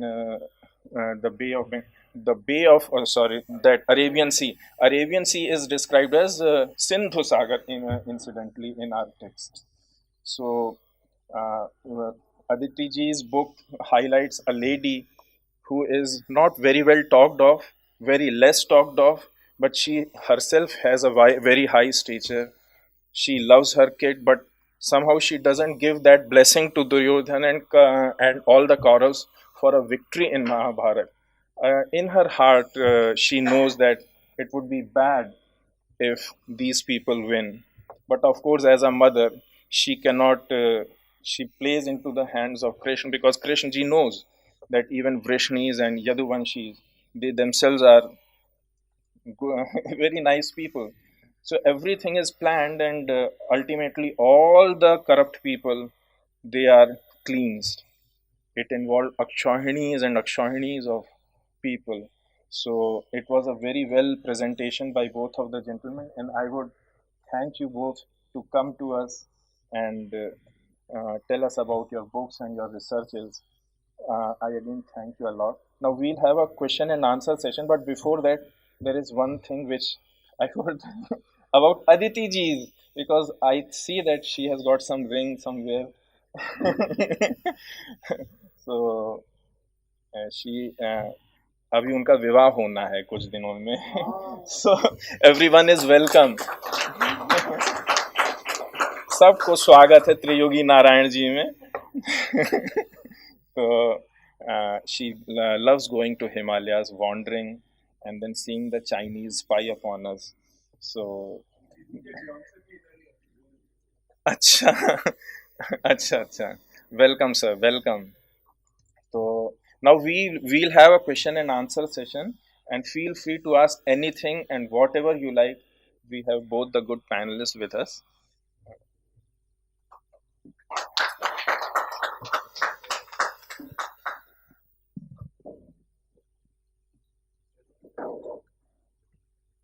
Right, this is a question that more or less brings both speakers together. It's about Aditi's theme, but it's also about something that I have heard the general say. And of course, if I misquote him, you can immediately rectify that. The curse pronounced towards Krishna may have a certain military logic behind it, as you explained 3 years ago at the conference by the Draupadi Foundation on the Mahabharata history. Namely, that he was of the Vrishni clan within the Yadava tribe. And so even though the Vrishni clan did not end well, the Yadava tribe as a whole greatly prospered thanks to the war. Because, you see, Krishna managed, in the name of the Yadavas, to play off one part of the Bharata kingdom against the other. And so we see that, for example, this very city, Indraprastha, founded by the Pandavas, ends up after the war being ruled by a Yadava. And so, maybe she had a point. Thank you, Conrad. That's actually one of the most superior strategies in war fighting from the military point of view is called conflict avoidance strategy. You see, that you let the two other antagonists fight it out, you just sit and wait and watch. When they destroy themselves, you intervene. You would see that in the Second World War, the Americans delayed their intervention, and even when they intervened on the side of the Allies, don't forget that till almost from 1943 to 44, more or less the mid part, the Russians were fighting alone. They kept asking the Americans, the Allies, to intervene to do the landing on Europe. But as a very deliberate policy choice, they avoided that landing, and in the meantime, the Germans and the Russians fought their titanic duel. Out of about 460 German divisions, about 360 went into Russia, never came out. The casualties suffered by the Russians are 25 million. Casualties suffered by the Germans were 7 million. The casualties suffered by all the Allies, all told, Americans, French, British, 1.1 billion. That speaks for itself. One of the best strategies is conflict avoidance. And I, as a military man, would think that Krishna, the Yadavas were staying in Mathura, the heartland of India. Repeated attacks by Jarasandh, he undertook what is called the Long March, like Mao Zedong did the Long March in China to escape from that encirclement and annihilation campaign. And he came to Dwarka, to Gujarat, right? But he did not get marginalized from the geopolitics of the subcontinent. He kept intervening. He made the two powers fight. This is exactly what Gandhari accuses him of. You engineered this war. so that your clans would rise, and she curses him that even your clans will similarly destroy themselves, and that's exactly what came to pass. So this is, I think, from the military point of view, military strategy, conflict avoidance strategy, we see it in action in the Mahabharata. The Kauravas and the Pandavas are impelled into a war with one another, they destroy one another, and automatically Dwarka comes to the top. But I think I'd like to have Sure. Aditi's perspective. So I think this is actually the brilliance of Sri Krishna, which is I think he has this plan in mind, but also Gandhari in that moment, I think it's really just the rage and sorrow of a mother who's lost all her sons and who sees this horrific vision on the battlefield. I think that's where she's coming from, because even after she curses Krishna and then he kind of chides her, she just falls very silent and she's bitter and she's despair. She doesn't have this sense of, oh, I was able to accomplish something I wanted to from a political perspective. But I think this is the brilliance and the power of Krishna, that he's able to combine all of these things together. He has this political military strategy in mind. At the same time, there's Gandhari, who he wants to accept her curse and give her some sense of that gratification, but in a way that fits in with his plan. So he kind of harmonizes the two between them. I would differ from your view.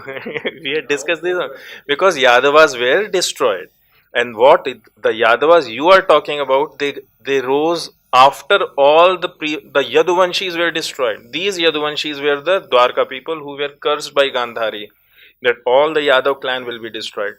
What were left were Abhirs, who molested the returning only women party from Dwarka who were going towards Hastinapur, and they molested and took up the women of this party who were under the guidance of Arjun. Now again, Arjun couldn't oppose these people because Krishna didn't support him.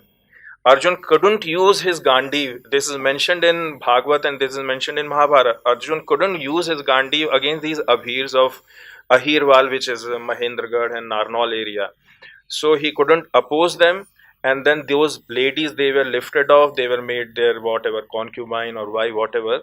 And then a new crop of people who are a new Yadav clan from these people who grew up, and then they later on populated the area. The Indraprastha was not a Yadav capital. It was Hastinapur, which was under Parikshit. And Parikshit and Yuyutsu, they ruled the area. I don't think it was Yadavas who ruled this thing.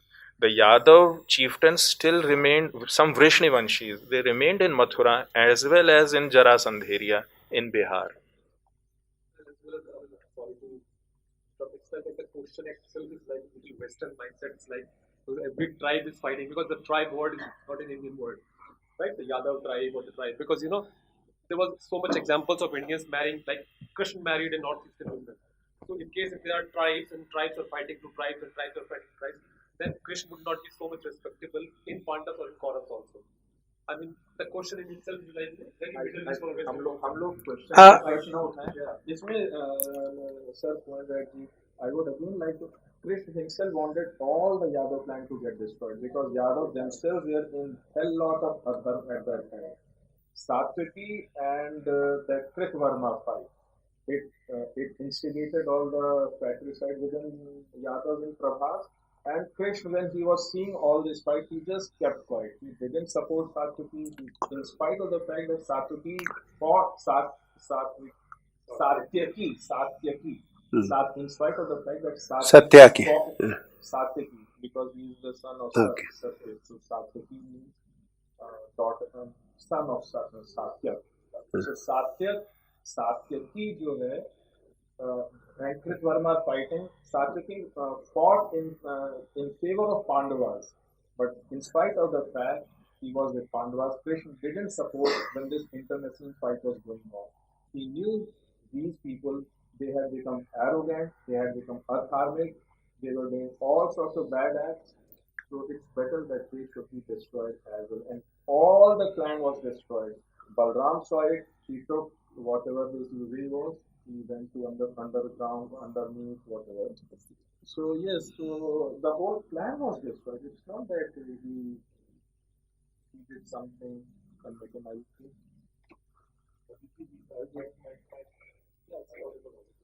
I just wanted to ask one question. So when you were planning your book, you probably would have approached several publishers. That's my guess. What was the biggest challenge that you faced when you approached those publishers? Was it because, I don't know, probably you are writing a book for the first time. Was it because you are a newcomer in the book publishing industry? What? I wanted to understand your challenge because a lot of people here would be wanting to understand the challenges a writer goes through. Sure. So I was fortunate. I did approach a few publishers, but Bloomsbury was the one of the first to accept. So that was actually relatively smooth, fortunately for me. I think one of the things is I think a lot of us were able to write a story, but a part of the publication process is how you package a story and knowing which market to target, and then knowing all the other books in your genre, how your book is different but still has an appeal to a certain segment of a market. So understanding like the business aspect of publishing, it's something worth the research. And then I think just knowing how to structure a book and things like that. So that part of the craft of storytelling, that was kind of one of the things, the importance of what's in your title. So my original title was very different from Curse of Gandhari. But one thing the publisher said is there's a certain audience that likes to read about the Mahabharata. So you want to have Gandhari like in the title itself. So things like that. But yeah, I think if you just focus on the craft of writing and then know how what the audience is you want to reach and what your message is, then it can come together. So my next question is, I see a lot of authors focusing on the woman characters in our two major epics, Ramayana and Mahabharata. Like as I was sharing with you, Chitra Devakurni has focused on Sita and Draupadi. Likewise, another lady has featured on a few other. Kavita So Kane. yeah, so is there a market for these women characters who want to be interpreted in a non-conventional way, going by the, what should I say? I don't want to use the term here because it would be a what should I say? A woman-centric or a matriarchal or a non-patriarchal kind of a context. Is this what people want to read about? So I think actually Veda Vyasa Valmiki do an incredible job of creating very sensitive, insightful, respectful portrayals of very strong female characters. I think we don't necessarily discuss them as much as we discuss like Arjuna or Karna or others. So I think there is some scope for taking some of these characters and exploring them further. I think a reason for doing so is there are so many, so like whether Sita, Draupadi, Kunti, even someone like Satyavati, very strong, intelligent women who were able to wield power in difficult circumstances. There's a lot that we can learn from them. So I think it is worthwhile to explore their stories because not all of them have been distilled in a lot of details. I think there is scope for that, and there's merit to that. I don't think I don't think it's rewriting, because I think what Valmiki and Vedavyas have given us are fully fleshed out, very rich, remarkable characters. It's just exploring them really, and kind of accessing what's already there in the original. And I think it's actually after them, people have come and simplified them, or perhaps used some kind of misrepresentation. But in the originals, they're very fully fleshed out and developed.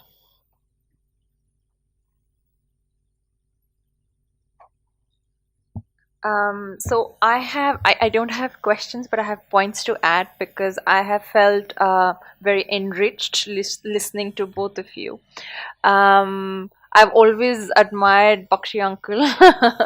So many years ago, I've been, following where he goes and what he says. And I used to tell my father, "Arey, you must listen to Bakshi uncle. He speaks so well." My father was in the army with him. So one of the things that I really like is how you pointed out the logical fallacies in the narrative, that there were darker people there and then they got pushed down because the Aryans chased them. And if we not only look at India, but if we look at people from all across the world, whether it is Italy, whether it is Egypt, anywhere in the world. Why I'm saying Italy and Egypt, because these are two ancient, ancient civilizations. I have had the privilege of living in Egypt, and in North Egypt, where Cairo is, people are fairer. And if you go down south towards the Sudanese border, they're very dark. And it's a palpable difference. It's like being in the north and being in the south. It's just the same as India. It has to do with the weather, and it has less to do with people pushing each other down or something. The other thing, even in Italy, it is the same. If you are on the north of Italy, they'll be fairer skinned and lighter eyed. And if you go down towards Italy, they're darker skinned. So if these different characteristics could exist in such small countries, why would it not exist in such a massive country like ours? And even if there is migration, so for example, my mother's side, we have an oral history of migrating from Kashmir. Now, none of my family people, or very few of them, look like Kashmiris anymore, right? I mean, except for fair skin, there's little Kashmiri left on my mother's side of the family. And the same, if South Indians migrated towards the north of India, after a few generations, they have turned fair. They look like North Indians. I mean, I have a Nambudri Pad sitting next to me, and it's a big joke between us. Yeah. So, I mean, he's a Nambudri Pad, and during Nambudri Pads are Brahmins from Kerala. And during the time of Shankaracharya, he took them wherever he opened the pilgrimage places. So he's from Badrinath, and so after a few generations, after a few hundred years, they're as white as North Indians. So this totally crushes. I mean, this is logic, this is common sense, and somehow this north-south divide, just people have just let logic be run over by dogs, cats, horses, whatever.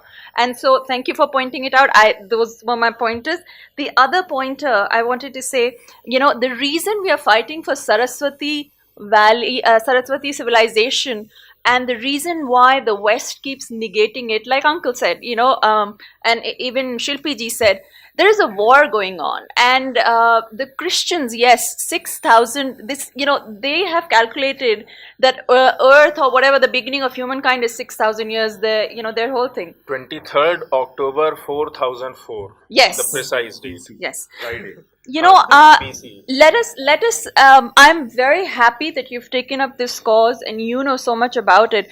Please understand, the white man, as we know of him today, he is not going to acknowledge this. This is something that we have to put across to the world, because nobody likes to think that they are modern and developed and have another civilization claim or know that they were even far more advanced than us. This is crazy. This is beyond the comprehension of a lot of white people. I remember I had met somebody in the UK, and I told him that the swastik is ours. It's a Hindu thing. He said, no, swastik is not yours. It's older than yours. I said, why is it older than us? It's the Roman civilization. I said, it is not the Roman civilization. So they're also taught all sorts of strange things about Indian civilization, that they were old, they were not as old, and but the fair people. I remember once why I'm saying these personal things, because earlier I did not have matter, and this is something that I'm sure all of you have also faced.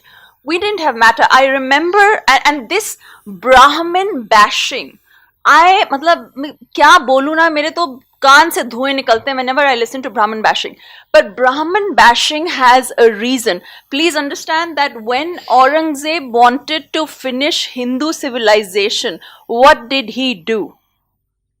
The first thing he did was he started massacring the Kashmiri Pandits, because he thought, or he was told, that if intellectuals and Brahmins will be finished, Hindu civilization would convert to Islamic civilization.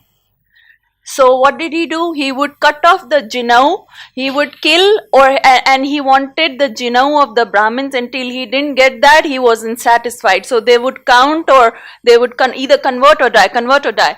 So you had a lot of Pandits who died in, Kashmir. You had a lot of Pandits, and it is during that time that people from my family had run away from that 300 years ago. So now the modern version of Brahman bashing is this kind of theory. Brahmins went and they raped. Why will they rape, yaar? But you know what I mean. Brahmins marry between Brahmins, so they must have gone and married some other Brahmin women from the south. If the South Indian Brahmin is coming to the north and marrying, so these are the kind of things. So that Brahman bashing by Islamists, if you go into the Christian fold, then comes through the leftist Marxist, wherein Brahmins are the most cruel people. They are the ones who have committed the most atrocities, and all of this is continuing. So this is just nothing but a different way of attacking the Indian civilization, the Hindu civilization. As if I can be really blunt, this is the only way of doing it. They've just changed the course of it. So they will keep denying the greatness of Sarasvati River Valley civilization. And because if they accept it, then they also have to accept the authority of yoga. They have to accept the authority of Vastu Shastra. Now, another point which maybe you can add in another thing of your, another chapter of your book. If you take a look, I have been researching on the Ramayana and Mahabharata and the ancient civilizations myself. If you take a look at the construction of the cities, Rakhigadi and everything, you will notice that they are in precise measurement standards as to what the Vastu has said. So whatever the Vastu, have you noticed the square shapes and the king's thing? So I was reading through your book and I didn't find that correlation. So hence I wanted to point out that if you will take a look at Vastu Shastra basics, they're all mentioned there. And I was, listening to all your points, and I was really happy that I could, there was a point missing, so I'll say that to you. Going to Aditi, there was a point that I wanted to add. It was a brilliant way that you told us the story of Gandhari.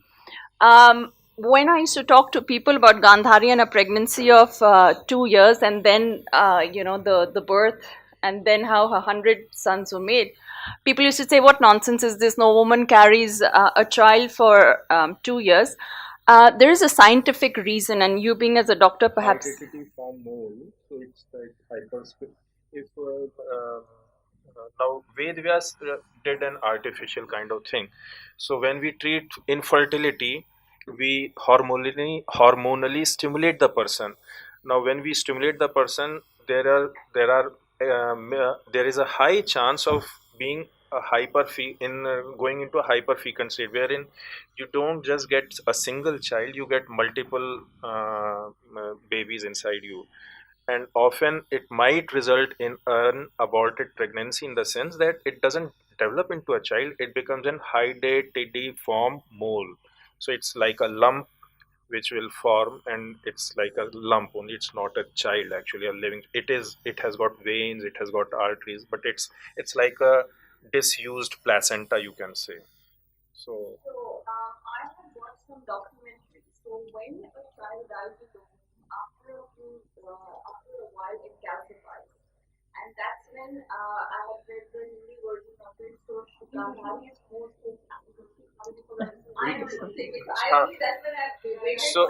So just quick question, because you can take all those things when you go for vote of thanks. So I would request each of you to write to Government of India, to tweet or go on social media and write to Government of India not to share Indian genomic data or sample with outside forces. It was our policy not to do that. It was designed by Lal Singh ji himself, but they themselves gave the sample to Harvard people. So it was our policy, but still they went ahead and gave. So please write to government. No country does that. They have no right on our gene. It's our property, it's our right, and we shouldn't share this. If they have to do something, let them come over here. They can't get the things out of country. In fact, by law they cannot do it. So please write to government not Even to if share, they come not over to here, transport they're it. only going to create more trouble. जी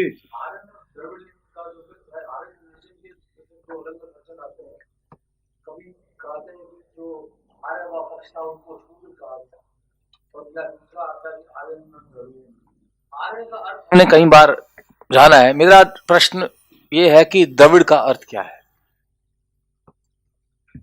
देखिए, ये जो colonial हिस्ट्रियोग्राफी थी वहां पे एक minute, दस्यु शब्द use किया गया है, दस्यु, राइट। इसमें हमने जब थोड़ी रिसर्च और करी, जो ज़ेन अवस्था में ईरानियन अपने आप को दस्यु बोलते हैं, ठीक है, और जो एक्चुअल क्लैश हुआ है हमारी रिसर्च के मुताबिक, it is not north south, it is east and west between the Iranians, क्योंकि जो ईरानियन गॉड्स की इंद्रा को वो डीमन बोलते हैं, हाँ, दानव बोलते हैं इंद्रा को, और हमारे इंद्रा गॉड है, बिल्कुल पोलैरिटी रिवर्स्ड है। तो जब देखिए, जैसे कि when there are two people of the book, when there are two people of the book, उनमें लड़ाई बहुत होती है। उसी तरह वो जो कि ज़ेन अवस्था और ऋग्वेद, जो थ्योरी, एक मैं सिर्फ थ्योरी बता रहा हूं, I may be right, I may not be right, but ये जो लड़ाई हमारी तरफ से दस्यु और आर्य वो हैं जो कि who are suppose to be civilised people, let us Aryanise the world, ये श्लोक एक आता है। विश्वम आर्यम, नहीं, मेरा प्रश्न अभी भी वहीं का वही है। मैंने आपसे द्रविड़ मतलब जो दक्षिण, मतलब जो कि समुद्र के हमारे धर्म ग्रंथों में कहीं द्रविड़ का रेफरेंस मिलता है? द्रविड़, मेरा प्रश्न ये द्रविड़ नहीं, द्रविड़ के दो अर्थ आते हैं। द्रविड़ मतलब एक द्रव्य से है। द्रव्य मीन्स जो आपके हाथ में जो भी द्रव्य पदार्थ हैं, रिचनेस। देखिए, ट्रेडिशनली जो भी कोस्टल रीजन होगा वो रिच होगा, वहां सारे बिजनेस एक्टिविटीज हैं, चाहे वो मुंबई हो, चाहे चेन्नई हो, चाहे बेंगलुरु हो, चाहे कोच्चि हो, कलकत्ता। द्रविड़ोदा एक शब्द है देवता के लिए भी जो वेद में आता है। द्रविड़ोदा मतलब जो द्रविड़ दे, द्रव्य दे, तो वो देवता ही कर सकता है। तो इसलिए दक्षिण को अक्सर द्रविड़ देश भी कहा गया है, दक्षिण को। अब दक्षिण क्यों कहें? दक्षिणा, दक्षिण, दक्ष, ये सब देखिए, दक्ष लेफ्ट, राइट हैंड साइड। जब आप पूर्व की और सूर्य को नमस्कार करते हो तो आपके दक्षिण में जो दिशा है वो दाएं हाथ पे। If you stand and look towards east, the direction on your right is दक्षिण दिशा, दैट इज द दक्षिणा। वही दक्षिणा का हाथ है, दक्षिण देश भी वही है, और वही द्रविड़ोदा देश भी है। तो यहाँ द्रविड़ का अर्थ उस तरह से होना चाहिए। द्रविड़ देश है, रिच देश है। अब उसको इन लोगों ने, ऑफ कोर्स, क्योंकि हम लोग उसको द्रविड़ देश कहते थे, महाभारत में भी उसको द्रविड़ देश कहा गया है, द्रविड़ क्षेत्र कहा गया है। तो उन लोगों ने उसको खैर रेस के रूप में, वेस्टर्नर्स ने उसको लिया है, लेकिन हम लोगों को एक्सेप्ट करना चाहिए दैट इज अ द्रविड़ देश विच इज अ रिच देश, नथिंग मोर देन दैट। और युद्ध कभी द्रविड़ से नहीं हुआ, युद्ध दस्यु से हुआ, पाणी से हुआ, और फिर वृत्र वगैरह तो ये सब तो आ ही जाते हैं। युद्ध कभी द्रविड़ से नहीं हुआ, दस्यु से हुआ है, और दस्यु ये वहां का ईरानियन शब्द है। It is mentioned in the Zend Avesta. जी, ये जनरली विचार बनते हैं कि जब अरब आए तो वो स शब्द बोल नहीं पाते थे, तो स को हा बोलते। हाँ, उनकी अपनी डिक्शनरी में भी साथ आ गया। आपका प्रश्न जो है, नहीं, एक मिनट, मेरे अरब नहीं, इनकी बुक में ना, आप लेट मी कंप्लीट, आपको बोल रही कि बुक में जमीन ये है, otherwise I have studied lot of word. Sindhu को वो हिंदू बोलते थे, सा बोल नहीं पाते थे। मोहम्मद बिन कासिम में भी सा है। नहीं, सब बोल नहीं पाते थे, कहने का मतलब यह है कि इंटरप्रेट किया है उन्होंने उसको, स को हिंदू, हम सिंधु कहते हैं, उन्होंने हिंदू बोला है, ठीक है। इसी तरह आप ईरानियन भाषा में और हमारी भाषा में भी कई जो है वर्ड्स में ये जो उसका वो चेंज है। जैसे कि मैं आपको बताऊं, सोमा को होमा, ईरानी भाषा में सोमा को होमा कहा जाता है, तो वो स और ह का है कि नहीं। अब ये किस लिए था? I don't think that is, no, you are right. I will not fight for the heck of it, because Qassim Saudi Arabia, नहीं, सऊदी अरेबिया स है तो आपकी बात बिल्कुल सही है, but for some reason in the conversion of language Soma का होमा बन गया ह, वो स और ह की साउंड में वेरिएशन ये आ जाता है in this sounding. Why it is there I really can't say. It's not because the स साउंड इज नॉट. असम की भाषा में असमिया में अगर वहां से हा सा हो जाता है, असम की भाषा में यहाँ से जाके सा फिर हा हो जाता है कई शब्दों में. हरियाणा में हो जाता है. हा से उल्टा भी होता है. सा से हा होता है, हा से सा भी होता है. हिरोई बोलते हैं कई लोग. मैं क्योंकि बेसिकली एक ही बात कहूँगा और लोगों ने प्रश्न कर रहा हूँ ये संस्कृत के व्याकरण का नियम है सा से हा के साथ का. No, I would like to understand that. Then I'd like to. बाद में I will like to understand. Yeah. व्याकरण आपने सही बताया कि स और ह में जैसे Interchangeability. श जो बोलते हैं ना, जो पेट कटा श षटकोण, उसको कई लोग ख भी बोलते हैं, ख भी बोलते हैं. और वो पाणिनि में डिक्शनरी जो ये सारा जो गड़बड़ शुरू हुआ है उसमें छापी हिंदू का शब्द चोर, काला, लुटेरा, गुलाम ये लिखा था. और असली पर्शियन डिक्शनरी में हिंदू शब्द का अर्थ सुंदर, काला तिल और ऐसे कई दो तीन शब्द और आते हैं पर्शियन डिक्शनरी. Interesting. पैगंबर मोहम्मद के बुआ का नाम भी हिंदी में था. ऐसे हम लोग स और ह का बात सा और हा. मेरा इसमें था कि ये ऐसा बिल्कुल नहीं है कि अरब नहीं बोल पाए. इसका अरब हाँ नहीं, there I agree. It's not that वो स साउंड है ही नहीं उसमें, क्योंकि सऊदी अरेबिया स से शुरू होता है, तो वो तो बात नहीं है. लेकिन स और ह का कन्वर्शन सोमा से होमा. हाँ, doctor Govind right ji, please. Okay, I mean, as a linguist, I really feel I have to intervene very briefly. So this change from Indo-European S, which is preserved in Sanskrit, to H in Iranian is confirmed by the same phenomenon in the nearby languages, including Greek. Like, for instance, a polygon of 7 angles, you will call a heptagon. Okay, hepta is Greek Sapta. for sapta. Sapta. Exactly. And hafta in Iranian. So this is a well documented normal phenomenon, so the change from Sindhu to Hindu, we really need not discuss that any further. That's really well established. That also long predates Muhammad, because here we're talking about 3000 BC. Then already that phenomenon had started. So that's not the point. But you also mentioned something else about Iranians, about Dasyu and so on. Dasyu. Now, it is absolutely clear. There are very many testimonies within the text itself that in the description of the Battle of the 10 Kings, which is always used by the invasionists as proof that there was an invasion, that there the enemy is not the black aboriginals, as some people say, is very clearly the Iranians. All the names are Iranian, of the tribes, of the kings mentioned and so on. Their religion is described, which is clearly Zoroastrianism. It is Anindra. They don't worship Indra. It is Adeva. They don't worship the Devas. It is Ayajna. They don't bring fire sacrifice. Why? They worship the fire, all right, but they didn't throw things into the fire, because it was even more sacred, it couldn't be polluted like that. And so, you see, that is a very important point in favor of the out of India theory. What you see described there is the Iranians located on the western Chenab River, or Asikni as it was called, the Black River, hence the mistaken translation, the Black Aboriginals, which really means the people from the Asikni Basin.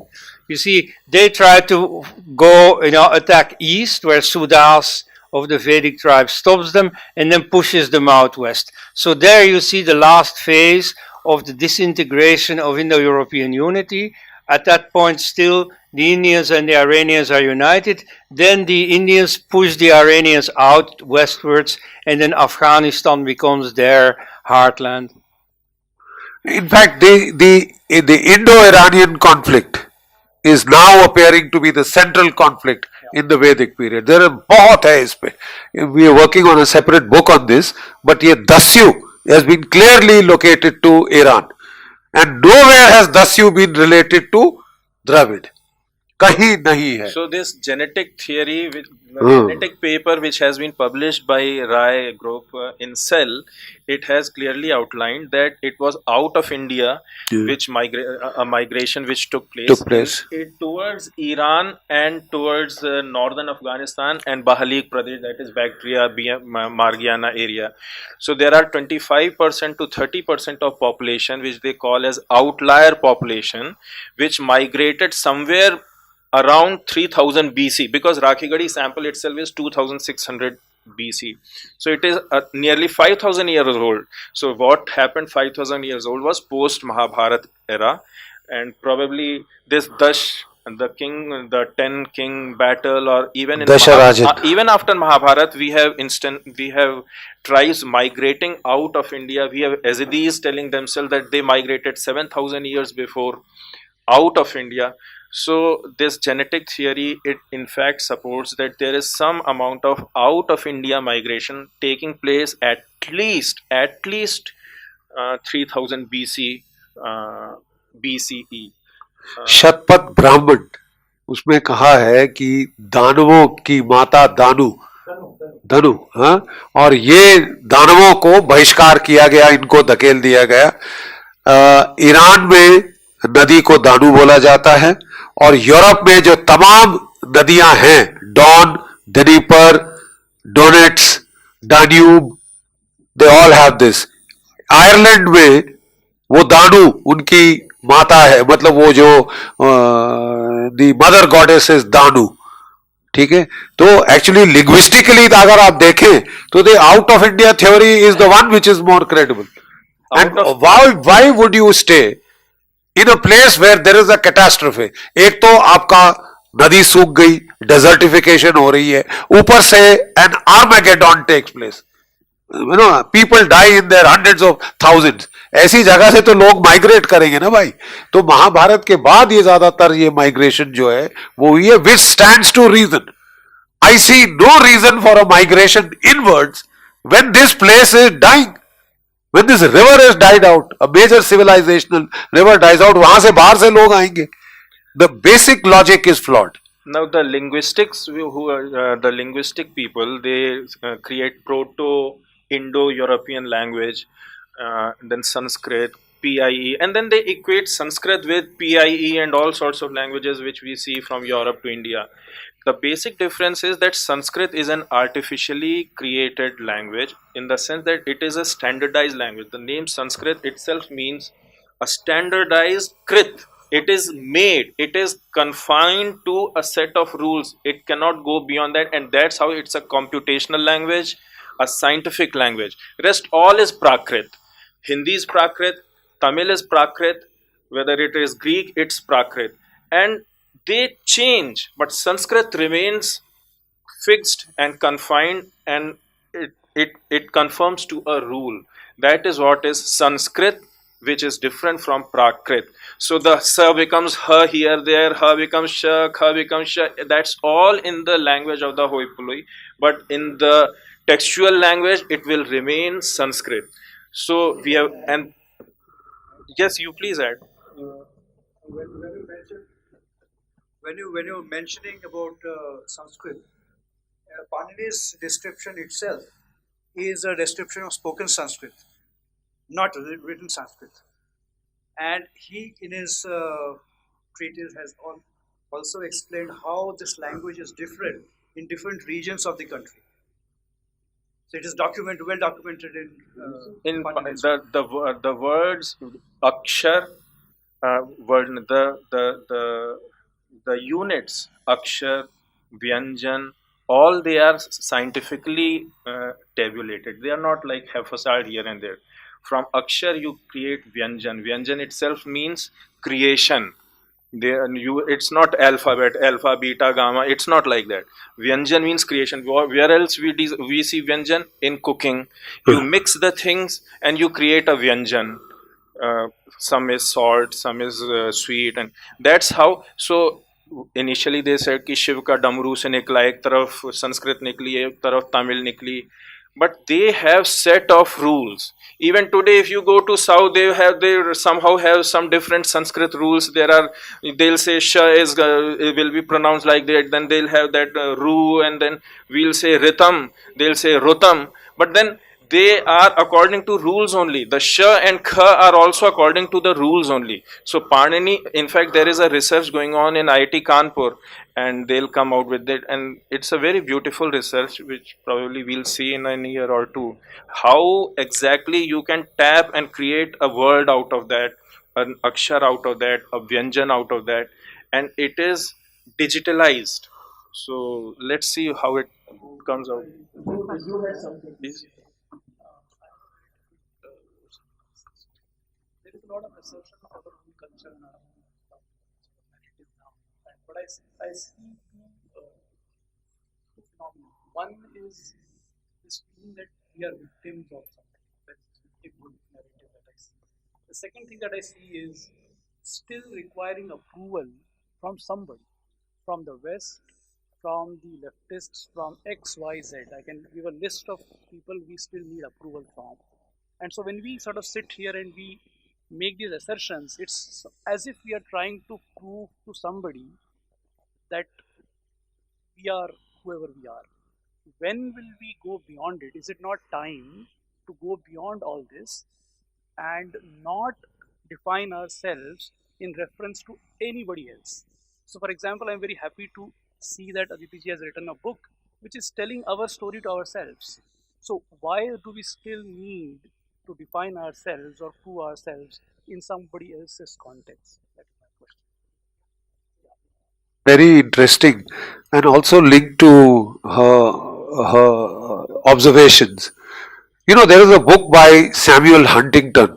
It's called The Clash of Civilizations. You must read that. You must read that book if you haven't, because there is a very concerted informational warfare offensive to, do the other civilizations down. I'm very sorry to state, but it is there. Whether it is the Cynic, the Indic, the Russian Slav, civilization, there is a kind of assertion, a narrative building to show that, we are superior and the rest of them are inferior. So it's not victimhood.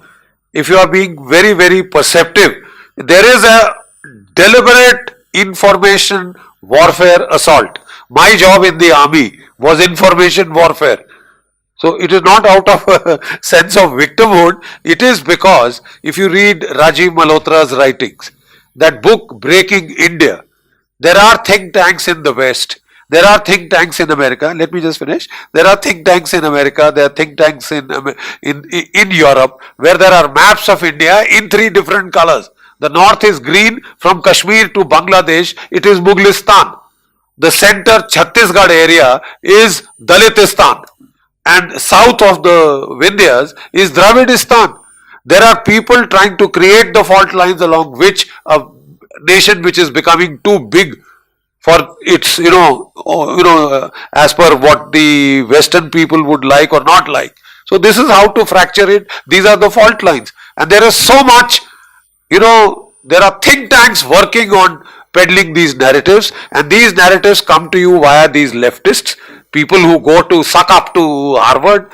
Once I have Sheldon Pollack or so-and-so has given the seal of approval, I become, I pontificate here as if I am the last word. And it is the pity is that Deshi mindset and that Angreji mindset, hum Angrezon ke zamane ke jailer hain, because Harvard has said so, it must be right, it must be superior, these guys can go wrong, Deshi, we have to have that sense of self-worth now restored after the colonial era. So I don't disagree with anything you said. What I'm trying to say is, how do we respond to that? One way to respond to that is to have a way of counter. The second is to assert ourselves confidently. There will be a time when, for example, the powers that exist today, let us say US, which is actually a declining power, but still, when they talk about themselves, they don't define themselves in reference to somebody. What I'm essentially saying is, I'm not absolutely disagreeing with you. The question is, how do you respond? Do you respond always as a counter narrative or as a positive narrative? Yeah. Yeah, this is a very important point that you've raised. So, by analogy, I would say there's the Kurukshetra, as General Bakshi has described. There's the global Kurukshetra, that's clear. But in the Gita, the problem is not the Kurukshetra, the problem is in Arjuna's mind. So, there's a lot of problems in our own mindsets. Now, I've grown up in the US and in the West, and I'll say one thing: in the US and the West, people are very open minded.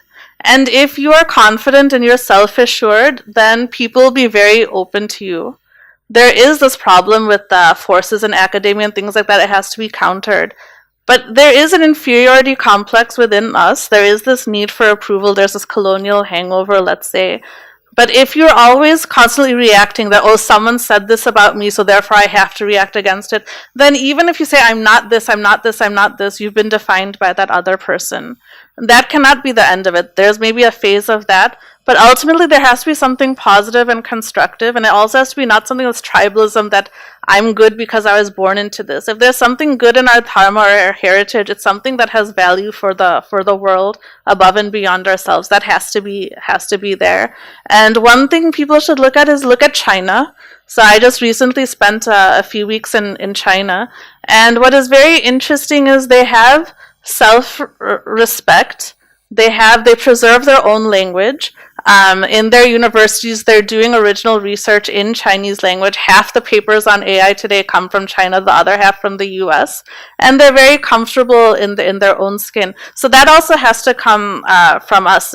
So that there has to be something knowing ourselves in our own terms and our own language, and then having the confidence to put that out there. And it's not going to fit other people's vocabulary or models, but that's okay. We create our own. So that part has to be there, and there has to be this constructive, positive part, and also engaging with others in an open way. So that you need that complete package.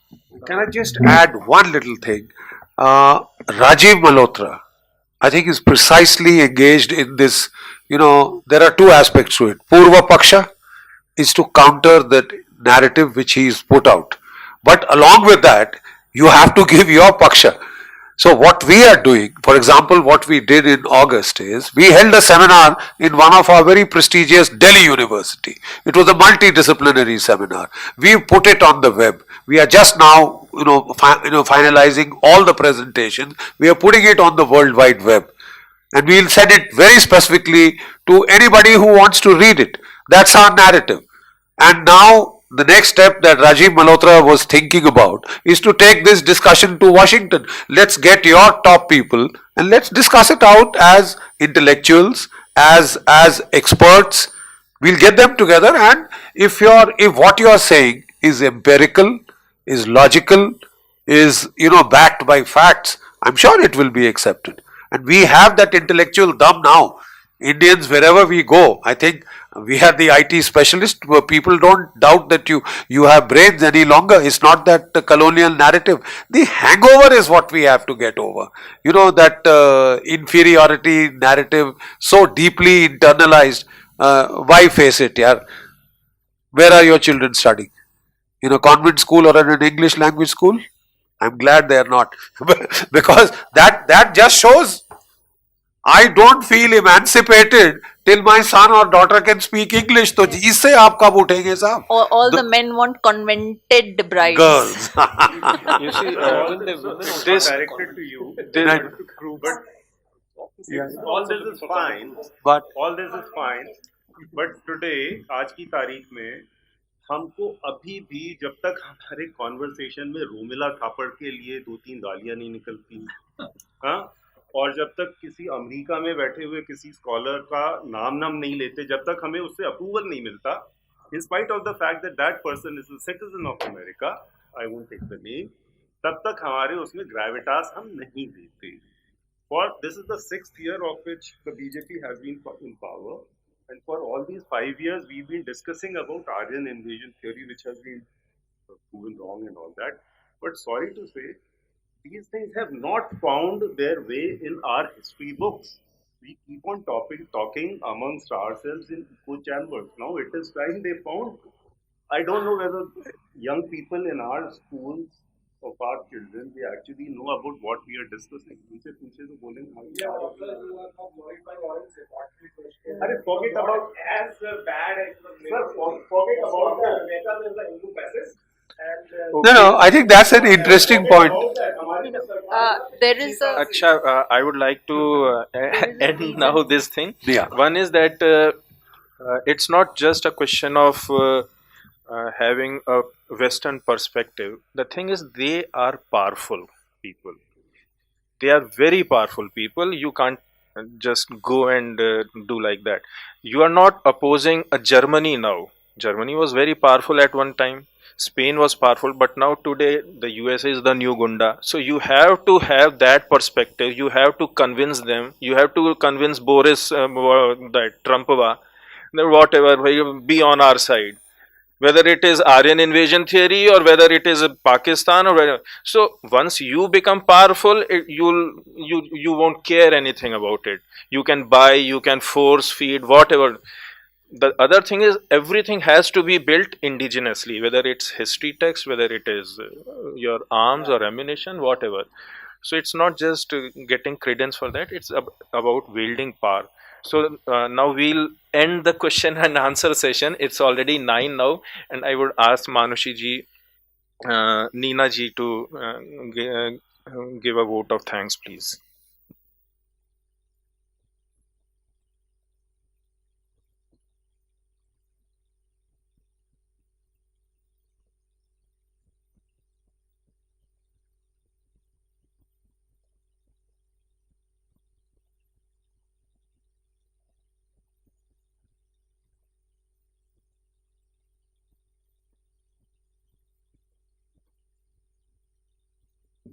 No, you're very right. Let's take a look at any ancient civilization.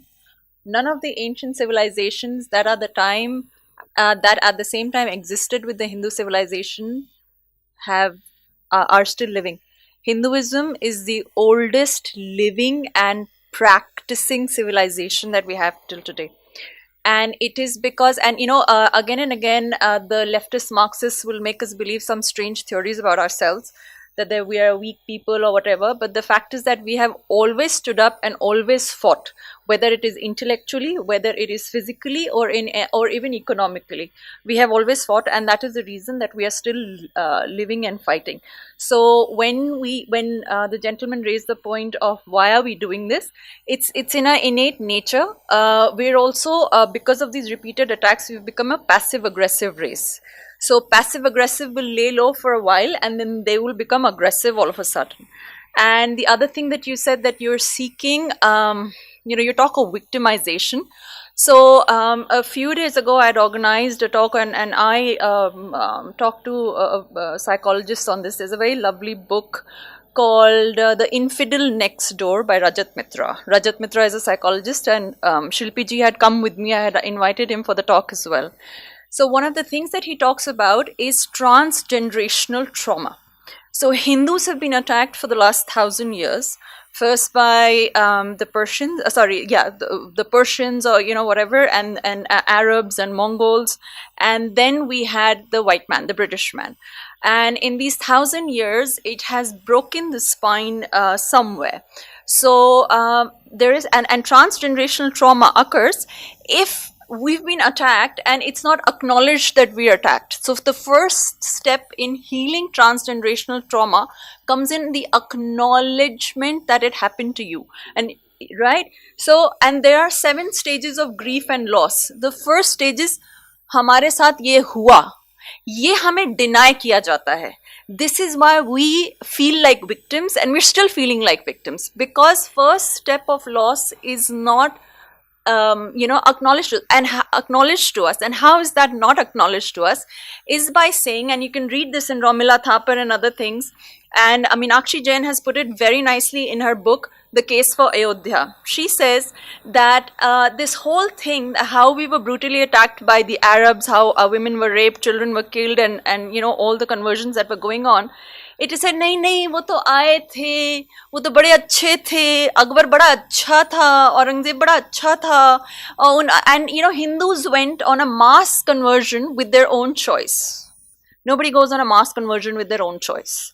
So, this is what the denial is. So it's like somebody saying, oh, I hurt my hand, and you keep denying that the person has hurt their hand and that they're imagining it, they're never going to heal and they're going to have problems with it. It's called transgenerational trauma, because of which most Hindus are suffering. And this is the reason.